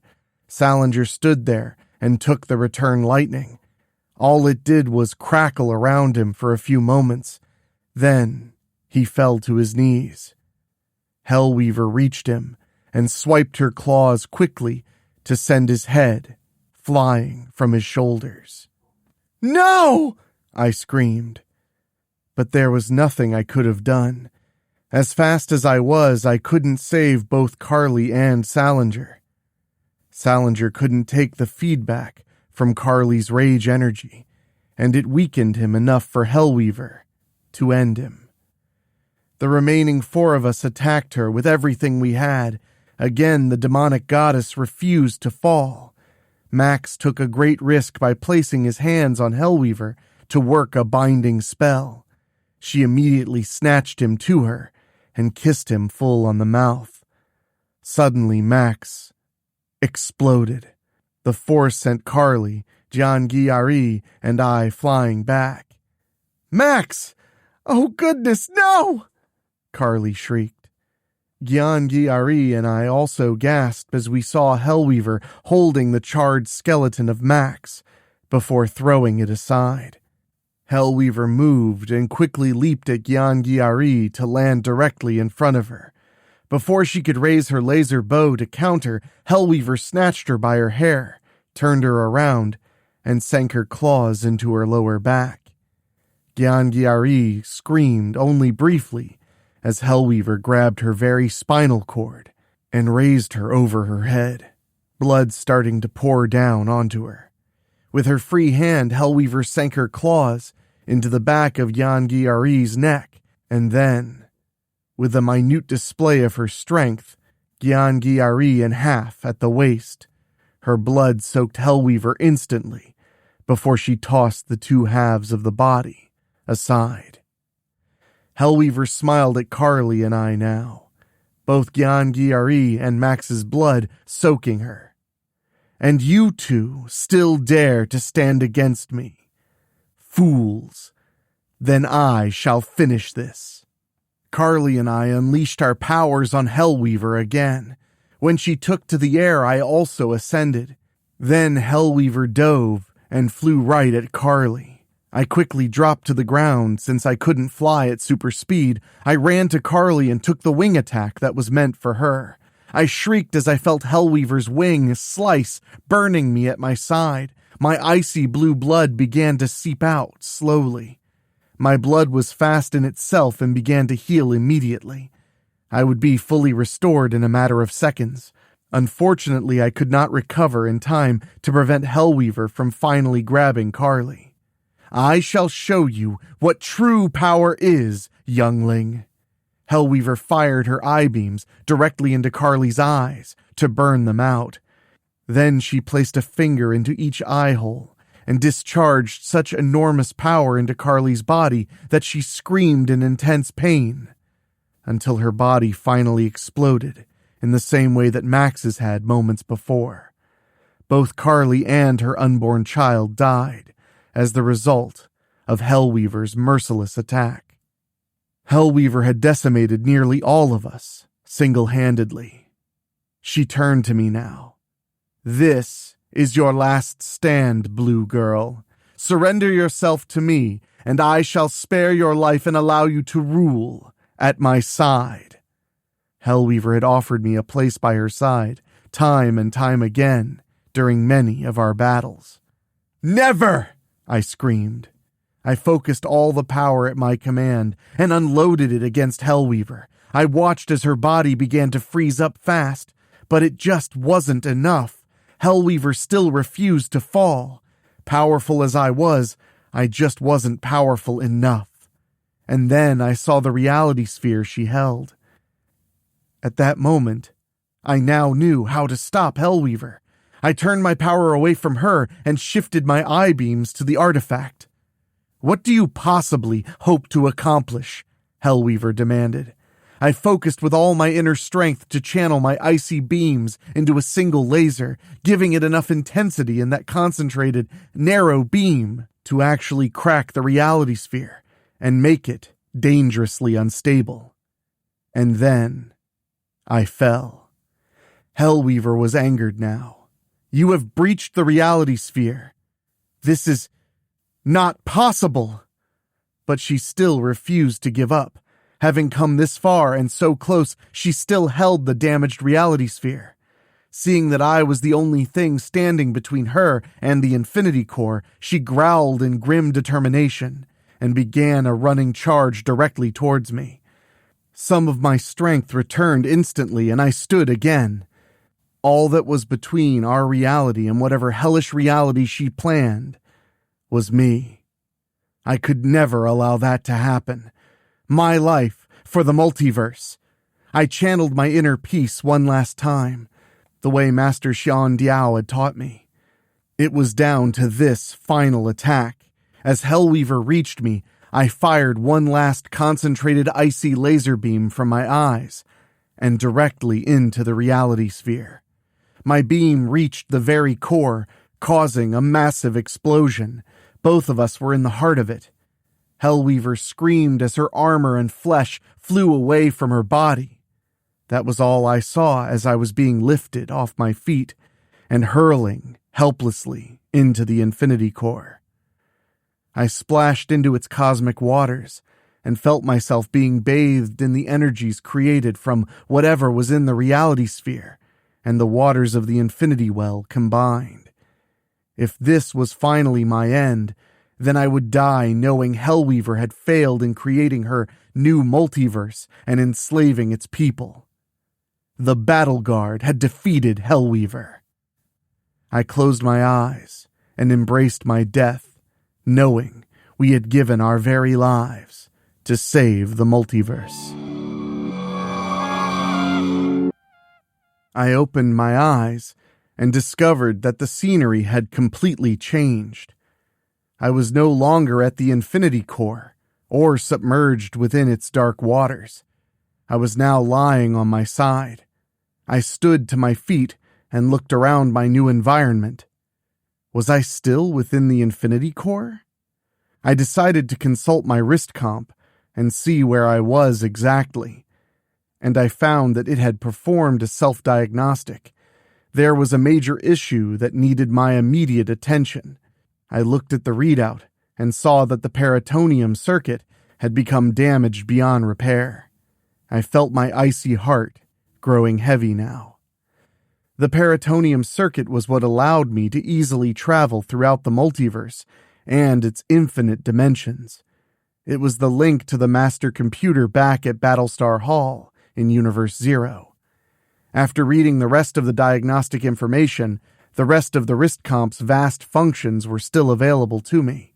However, without the peritoneum chip, I was both lost and marooned on this new world, and whatever reality this was. I could fly upward and into space, and could even survive in its vast vacuum, but I'd quickly become even more lost if I couldn't find any other worlds. I sighed in despair and knew that I would have to become familiar with this world that I must now call home, at least for the time being. From there I started walking. My costume was damaged in the battle against Hellweaver. This was something the wrist comp could easily remedy. After initiating a few commands, it reconfigured my costume. Instead of repairing and restoring it to its original form, it was changed. Instead of a full-body suit, I was now wearing an athletic top and a matching bottom, complete with a pair of running shoes. My frigid white skin was mostly exposed now, probably to configure with the heat and humidity I now sensed. With my new costume complete, I soon reached a dirt road. I turned and started running at super speed. Shortly, I came to an intersection. When I saw the life forms approaching, I stopped to examine them. It was a male-female couple, possibly third-worlders, sitting atop what appeared to be a chariot. In front of the chariot were two beasts with long faces, lengthy bodies, a tail, and 4 legs. I was just as surprised to see the couple as they were to see me. When the male spoke, I found that I couldn't understand him. Unfortunately, with the peritoneum circuit damaged, I couldn't use the wrist comp to translate anything into English, or any of the other languages I was fluent in. I tried speaking to them, but they couldn't understand me. No matter. I only needed to listen to them speak, or gaze upon their language for a short period of time before I would become fluent. When the couple saw that I wasn't malevolent, they allowed me to board their chariot and ride with them. The beasts pulled us until we came to the boundary of their village. By then I was able to speak what I came to know as English, which I learned was an alternate form of English from Third World of Universe Zero. I also learned the couple were not husband and wife, but brother and sister. Their names were Lucius and Norma Redmont. The year was 1822, and the name of the village we were crossing into was called Strickfield, in the region of Ohio, in the continent of North America. My new world of Earth would take some getting used to. I was already enjoying the vibrant colors, including the blue sky and the yellow sun. However, like the many other worlds I've encountered, it seemed this Strickfield village had its share of foul things that would prey upon humans living here. Even though I was lost somewhere in the multiverse now, I was still a superhero. My mission would never change. However, I would have to be able to blend in among the humans, for I was the only one among them with icy white flesh and long, shimmering blue hair. For now, the Redmonts have welcomed me into their household. From there, I would learn trades to make myself useful around their farm and village. So it seems, the village of Strickfield is my new home, at least for the present and unforeseeable future.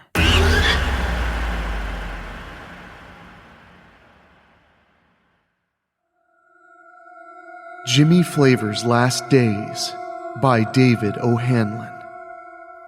Jimmy Flavor stood in the shower, letting the water scald his back. He took a drag off the cigarette and watched the smoke disappear into the steam, the same way the water hid the tears. Through the gap in the plastic shower curtain, he could barely see the revolver, sitting on the chipped countertop through the man-made fog. The water pressure was shit in the sleazy motel, but it got hot enough to scour away the last 3 days. Jimmy tried to ignore the knuckles rapping against the flimsy motel door. The television was blaring with an old war movie. The knocking turned to pounding. Jimmy listened to the rattle of the machine gun fire through the TV's busted speakers. He leaned his head against the wall and took another long pull off the smoke, before dropping it into the blood-tinged water pooling around his feet. It twisted and danced its way to the drain behind him. The boot hit the door and he heard the frame shatter. His $50 deposit wasn't going to cover the damages. He bunched the shower curtain in his fist and stared at that damn gun. Flavio Jimenez wouldn't have reached for it. But Flavio was a charcoal briquette in the trunk of a firebombed car sitting in an abandoned lot. Jimmy Flavor felt the first, cheap plastic ring snap off the curtain rod as he made his decision. The more lives a man lives, the more deaths he dies. 3 days ago.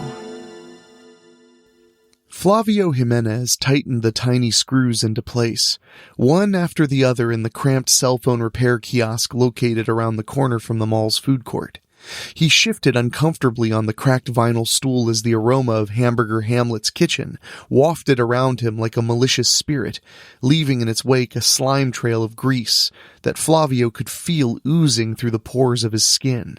He powered on the tablet, unlocked the screen and turned it off again before sliding it into the envelope with the customer's contact information on it and placing it in the service-completed drawer beneath the counter. Dweeb Space 9 was the premier cell phone and tablet repair service provider for eastern Oklahoma. At least, that's what the sign said. Flavio opened another oversized plastic bag and removed the archaic Nokia 8210. The customers were celebrating their 20-year anniversary and wanted to recover their first text messages. He pressed the power button for no result and, of course, there was no charger included. He swiveled on the stool and pulled open the drawer for antique accessories. The cords were organized in a tangled ball wrapped in duct tape inside of a grocery sack. Flavio sighed and dropped the bag on the counter. It would be worth noting that he hated his job, if he liked any facet of his life at all. He did not. Flavio didn't live so much as he existed. In school, his grades stayed just high enough to graduate, and he didn't participate in any extracurriculars. Since no one was offering an attendance scholarship, he went to work at Dweeb Space 9 and continued to stay there for the next 7 years. He lived with his mother and sister and helped with the cleaning because he couldn't cook anything that didn't come with instructions on the box. His father was the risk taker, and they lived comfortably on the life insurance as a result. It taught Flavio at an early age not to do more than absolutely necessary. Mediocrity was a lifestyle he was born to. With a slight build and average face which he kept hidden behind a shaggy mop of black hair and perpetual 5 o'clock shadow. Flavio hated his hair because it reminded him of how stupid his name was. He was not yellow-haired, not that anyone in Itawa, Oklahoma knew what it meant. Flavio was the butt of his own inside joke. It was a name that led everyone to believe he spoke Spanish, which caused him both irritation and shame, since he did not. The worst part, however, was his friend CK. Since their first meeting in 6th grade, CK insisted that Flavio must be Spanish for, "Yo, flavor!" CK shouted as he jogged to the kiosk. No matter how many times he said it, or how many Spanish dictionaries he was given, Chandler C.K. Kosinski insisted that Flavio meant flavor, and he refused to call him anything else. "Aren't you supposed to be at work?" Flavio asked. "Jobs are for people who don't like making money," CK waved at the DS9 sign. "Case and point." "You got fired again." Flavio prodded the Nokia's charging port with one unidentified cord after another. "Just find something that doesn't suck and stick with it." "Or," CK leaned on the counter and glanced around before continuing, "we could do one night's work and make enough money to buy this kiosk and make a living off dumbass high school kids. Or guys with absolutely no forward momentum, like yourself. That's the worst motivational speech ever." "Ha! Got it!" Flavio set about freeing the correct cord from the tangle. "What is this one night's work?" "I told my priest about my side gig at the confession," CK said. "Stealing copper isn't a side gig, it's a felony. But please continue. So is stealing nudes off those phones, but I know you got a collection. It's a service fee for all the dick pics I have to see. Flavio looked up from his work with a sour expression. Did you know people are putting domino pieces in their dicks now? Why is that a thing? CK cocked his head and scowled. I never realized how happy I was not knowing a thing until I learned that was a thing I didn't know. Can I get back to the fucking point, Flavor? Flavio rolled his hand in an exaggerated call for CK to continue. CK looked around to make sure no one was close enough to hear him. So, Father Roland came to me the other day and said someone robbed the church, and he wants to hire a couple of guys to go get it back.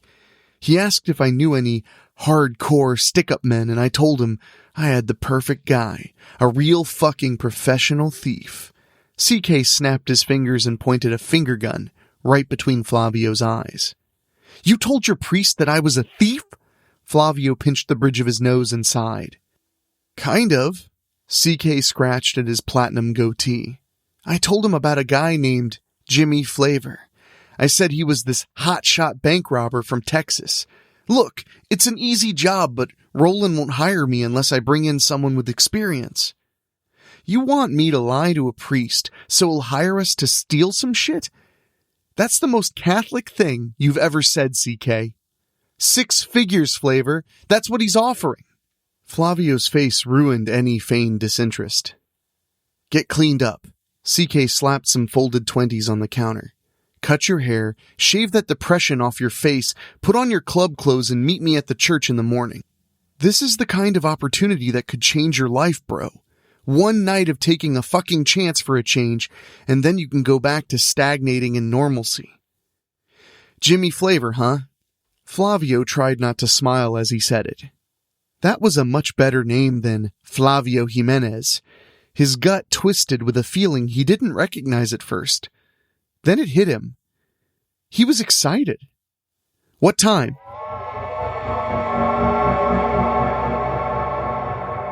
Flavio slept in a succession of short naps, a victim at the mercy of his own excitement and anxiety. He was already up and looking at the stranger in the mirror when the alarm went off behind him. His shaggy mane was replaced with a short-cropped fade, and the scruff on his face was nothing but a tidy soul patch below his lip.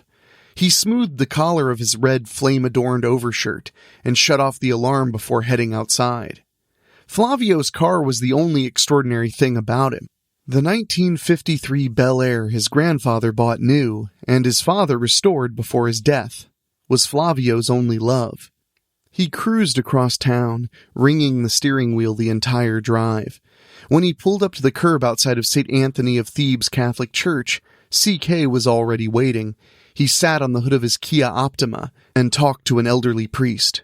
Flavio watched them in the mirror for a moment, looked at himself, and took a deep breath. You're not Flavio Jimenez anymore. You're a hardcore animal. Act like it. He got out of the car and strolled over to the other men with a false confidence he hoped hid the shaking of his knees. He nodded to CK. This is the guy I was telling you about, Father. CK slid off the chipped, dented hood. Meet Jimmy Flavor. Flavio eyed the priest suspiciously. You don't look like a criminal mastermind. I'm Father Roland. The priest didn't offer his hand, which was busy manipulating the beads of a rosary.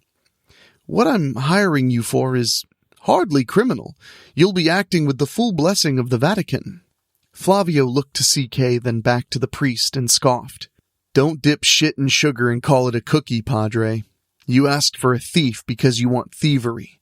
Things that don't belong to you now are going to, by the morning. That's what you need now.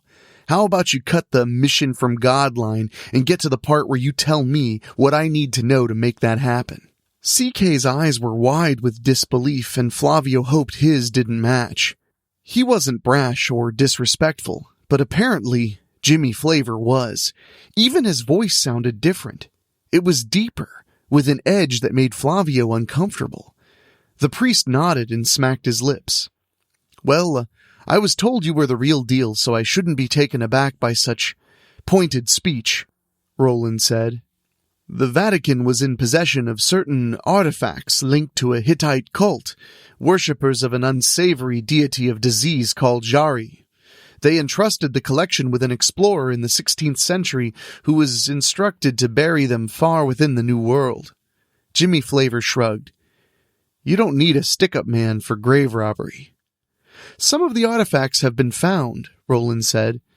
The cult was revived at the beginning of the 20th century, as seen with the arrival of the Spanish flu. The church has been trying to suppress these men and their machinations for some time. We recovered an idol in 1921 and a grimoire, a spell book, in 33. Both items were interred in the catacombs beneath your feet. Jimmy Flavor looked at the sidewalk, then back up at the venerable cathedral. You know who jacked you? A businessman named Earl Price is High Cleric of the Jari cult. Roland flicked his wrist, wrapping the rosary around his fist in a deft movement. They're rolling the infernal dice of damnation in a gamble to seize power beyond earthly comprehension. COVID, wildfires, rising hatefulness, they're all signs of the cult's meddling. Soon they'll decipher more of the grimoire. We need it back before that happens. Sounds like a fucking D&D campaign. Jimmy turned to CK. This is what you're wasting my time for? You want me to steal a book from some rich cocksucker for the absent-minded priest over here? The fuck was you thinking? The Vatican is paying a 20% finder's fee. Roland shrugged with disinterest. The book alone would be worth $100,000 for you. Retrieve it and the idol, and you could triple that number. However, the grimoire is the priority. They're not fighters, Mr. Flavor. This city is overrun with gangbangers that would jump at the opportunity. I would prefer a professional get back our belongings cleanly. That does not mean I won't send an army of amateurs to butcher them all. Take it or leave it, the deal is on the table for another 30 seconds. He took it. The day passed much differently. Jimmy Flavor didn't want to let go, and Flavio found himself along for the ride. He spent money in anticipation of the small fortune coming his way, investing in a new outfit and an 8-ball of cocaine before hitting the biggest club in the city just after dark. Flavio could count the amount of times he got high on one hand, but Jimmy Flavor was railing coke like an 80s stockbroker. By the time his savings were gone, he was popular enough to drink for free, until he found other pursuits more worth his time. At 3 a.m., his cell phone lit up with a text message from CK telling him it was time to meet. He pushed away the hand on his thigh to a dissatisfied groan from the woman beside him. Jimmy got dressed quickly and stepped into the bathroom. The other barfly was still in the shower, and he wiped the steam away to check his appearance in the mirror.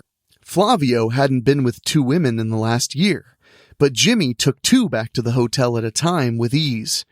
Jimmy Flavor was supposed to be a figment of his imagination, a character to play for a night. But he was more than that. Flavio stared deep into the dilated pupils of Jimmy Flavor and saw himself cowering inside. The thief lived life so fully that he was birthing himself into the void of Flavio's empty husk. Maybe he had been the imaginary one all along. Jimmy's eyes flicked to the blurred, naked form through the translucent shower curtain. There was no way he could ever go back to the droning zombie he'd always been. He was Jimmy Flavor.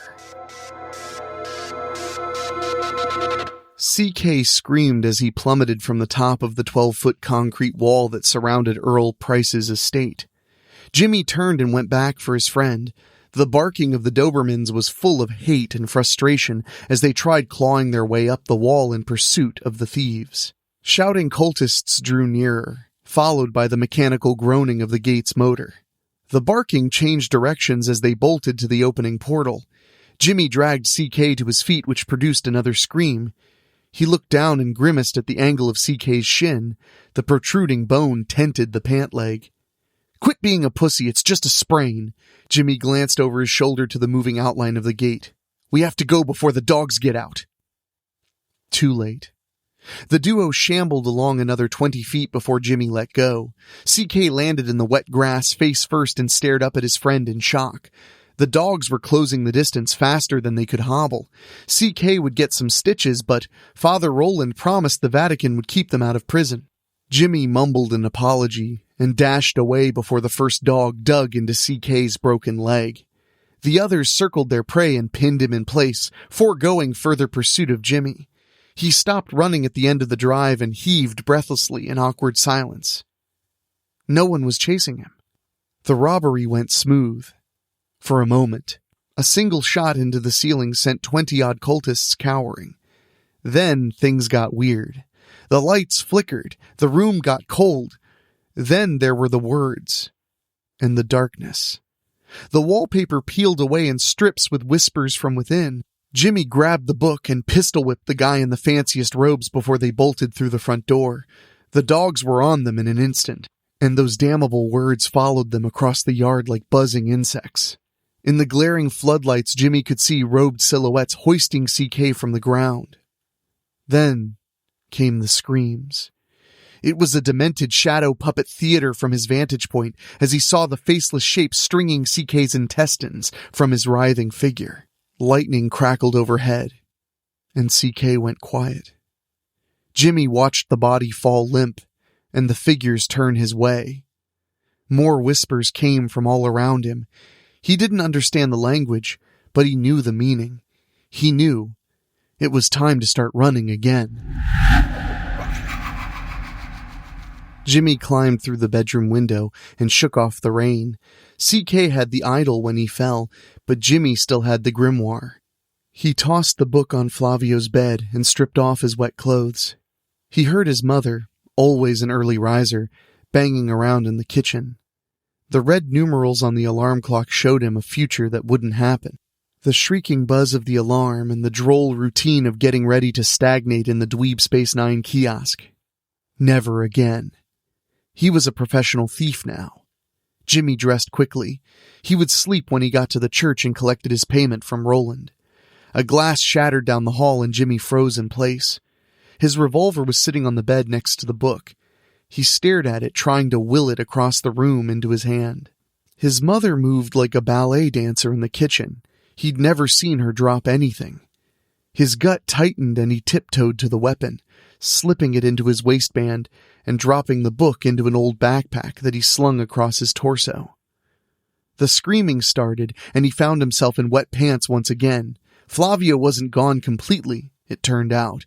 His bedroom door flew open, crashing against the wall. Mari's face was streaked with tears. His sister's mouth opened to cry out when the visceral tentacle twisted around her neck, pulling her to the floor. Jimmy watched as the mound of slithering entrails converged on her body, smearing bile and blood across her satin pajamas. The puckered orifice of the disembodied stomach slid across her cheek like a snail, leaving a sizzling trail of digestive juices burning through the flesh. The small intestines gyrated across the carpet, securing Mari in their embrace. The organ positioned itself over her and forced its contents into her mouth with a wet squeal. Jimmy jumped through the window in a crash that did little to cover his sister's agonized screams. He rolled through the mud and sprinted down the sidewalk to his car. The engine rumbled and the tires fought for traction as he pressed the accelerator all the way down. Flavio didn't believe in anything he couldn't see, but he still wouldn't have believed what Jimmy had seen. Those sick bastards gutted his friend and somehow animated his guts into a grotesque hound to track him. Everything the priest said was true. The cult of Jari was real. The things they could do were real, and if the magic was real, then so was their depraved god. That meant the world was up shit creek if he let them have the book. They already killed everyone Flavio cared about. Soon they'd find him, and he'd be just as dead. He rubbed the tears away from his cheeks. Jimmy Flavor wouldn't be so easily killed. He would get the book to Roland, collect his money, and disappear. He still had 5 shots in the revolver and only an hour until dawn. He whipped the car around a corner and slid across the lanes before straightening it out. Jimmy took a deep breath and eased off the pedal. In his rear view, all he saw was wet asphalt reflecting the streetlights. The monster wasn't back there, and he let the breath out softly. Then he saw something else. The man lumbered down the sidewalk in soggy clothes. His wet, shaggy hair clung to his face. Jimmy pulled up to the curb and let the headlights fall on him. They were about the same size. Jimmy stepped out of the car with the pistol hidden behind the open door. The man's clothes were raggedy and dirty, and a soggy cardboard sign was folded in the outside pocket of his backpack. "You need a lift?" Jimmy called out through the downpour. The man turned and jogged over to him. Jimmy's thumb cocked back the hammer when he realized they were about the same age, too. The man rested his hands on his hips and smiled a toothy grin. "Thank you. I thought I'd catch my death out here," he said. "You have." Jimmy raised the gun and fired a single shot into the man's front teeth. Jimmy loaded the body into the trunk and drove to the abandoned Kmart where he worked on removing the rest of the teeth. He emptied a gas can over the body and tossed a hastily made Molotov cocktail at his beloved car. The last piece of Flavio ignited with the shattering of a beer bottle. A fireball tore through the sky as the fuel tank exploded, and the sirens of rushing fire trucks became the soundtrack for Jimmy's long walk to the church. Ahead of him, the sun was rising on a new day. St. Anthony's was empty and unlocked. Jimmy drew his weapon and called out for Father Roland. The priest didn't answer. Jimmy continued his search, eventually coming to the open door of the rectory on the second floor. The smell burned his nostrils, and he held his shirt tight over his face to combat the fumes which grew stronger as he explored deeper into the apartment and turned into the bedroom. A figure stretched across the soiled bedding. Above the white priest's collar, strips of smoking flesh clung to his exposed skull. He jerked the shirt away and vomited across the foot of the bed. He scanned the room for the creature and found a smoldering slime trail lingering across a windowsill and down the wall outside. Jimmy calmed himself and went back to the bed. A fanny pack sat on the nightstand with tightly rolled cash inside. Jimmy stuffed it into his backpack with the grimoire. His fingers caressed the ancient leather tome. He pulled the book out and flipped through the mildewed pages. The TV chimed an announcement of breaking news. The police were looking for 25-year-old Flavio Jimenez in connection with the murders of his mother and sister. Jimenez was suspected of strangling the women and trying to dissolve their bodies in acid. Tears welled up in Jimmy's eyes. He sniffled and cleared his aching throat. The cops would find his car soon and call off the search. He had to disappear before they realized it wasn't his body in the ruins. He slammed the book closed and put it in his bag. The Vatican still wanted it and didn't know he'd already been paid. Vatican City was its own country with no extradition treaties. He could hide out there until he got fake papers and then slip into some Indian village with enough money to never have to work again. He made his way out of the church. The clouds were parting and the rain was just a light drizzle shimmering in the sunlight. Things were going to be okay. He just needed to lay low and contact the diocese. Jimmy enjoyed the moment of calm. The cult of Jari must have taken the bait and assumed he was dead. That's why the intestinal creature wasn't waiting for him. He was free and clear until they ID'd the body in the Bel Air. That gave him a day or two. Jimmy smiled. It would all be over with a phone call. The black Chrysler eased to the curb. Jimmy's face fell.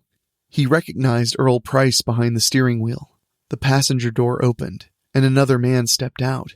Jimmy drew the revolver and put two in the man's chest before he could finish telling him they just wanted to talk. Then he ran. He ran until his lungs hurt, until he thought his legs would break away and continue without him. The cult would be on his trail again. He was running out of time and bullets, and he pushed himself faster down the sidewalks and alleys, never looking over his shoulder to see who was chasing him. He just ran.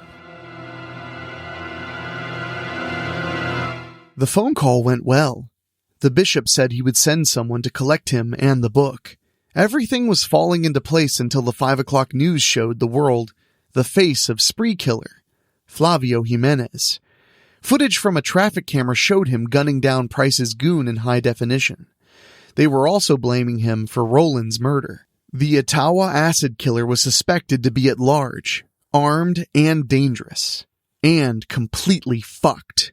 Jimmy dumped the cartridges out of the revolver and tossed the spent casings into the waste bin, one after the other, flinching as they clinked off the metal side. He pushed the 2 remaining bullets into the cylinder and snapped it shut. 2 bullets, and maybe 20 minutes to go. He changed the channel to some war movie before heading to the bathroom. He turned on the shower and peeled away his clothes. The cultists, the police, and the Vatican were all coming to get him. There was nothing left to do but wait and see who got there first. He tapped a cigarette from the pack and lit it before stepping into the shower. He took a long pull and let the water scald his back. The movie was blaring in the other room, but he could hear the knocking over it. It was urgent, frenzied pounding. Someone was shouting. Jimmy looked through the gap at the revolver sitting on the counter. He spat the cigarette into the water, watching it twist as it drifted away behind him. There was blood in the water, but he didn't remember being injured. The door shattered with a brutal kick. Jimmy bunched the shower curtain in his fist. It definitely wasn't the church. He ripped the curtain down and stepped out, retrieving his pistol and aiming it at the back of the door. He could hear the men yelling more clearly. State police. He cocked the revolver. Jimmy Flavor would not be taken alive. The cops would lock the book away safely. The Vatican could collect it from them after the dust settled. At least then the cult of Jari would never have it. A smell stung his nose and he thought about the blood in the shower. He turned his head upward, slowly. Through the steam he could see the dripping pink mass swarming across the ceiling. The stomach shifted through the writhing intestines overhead. The sphincter puckered and blew an acidic kiss that splattered Jimmy's bare feet. The bathroom door burst inward. Jimmy's fingers tightened on the trigger while the intestines tightened on his throat. He heard 2 shots. He thought they might have been his until he felt the damp tile press against his cheek. He stared at the thing slithering across the ceiling. His head lolled over. A chunk of brain matter oozed down the side of the bathtub. He was sure it was supposed to hurt, but he didn't feel anything anymore. The room got dimmer. The voices got quieter. And Jimmy Flavor died just as quickly as he had lived. The end.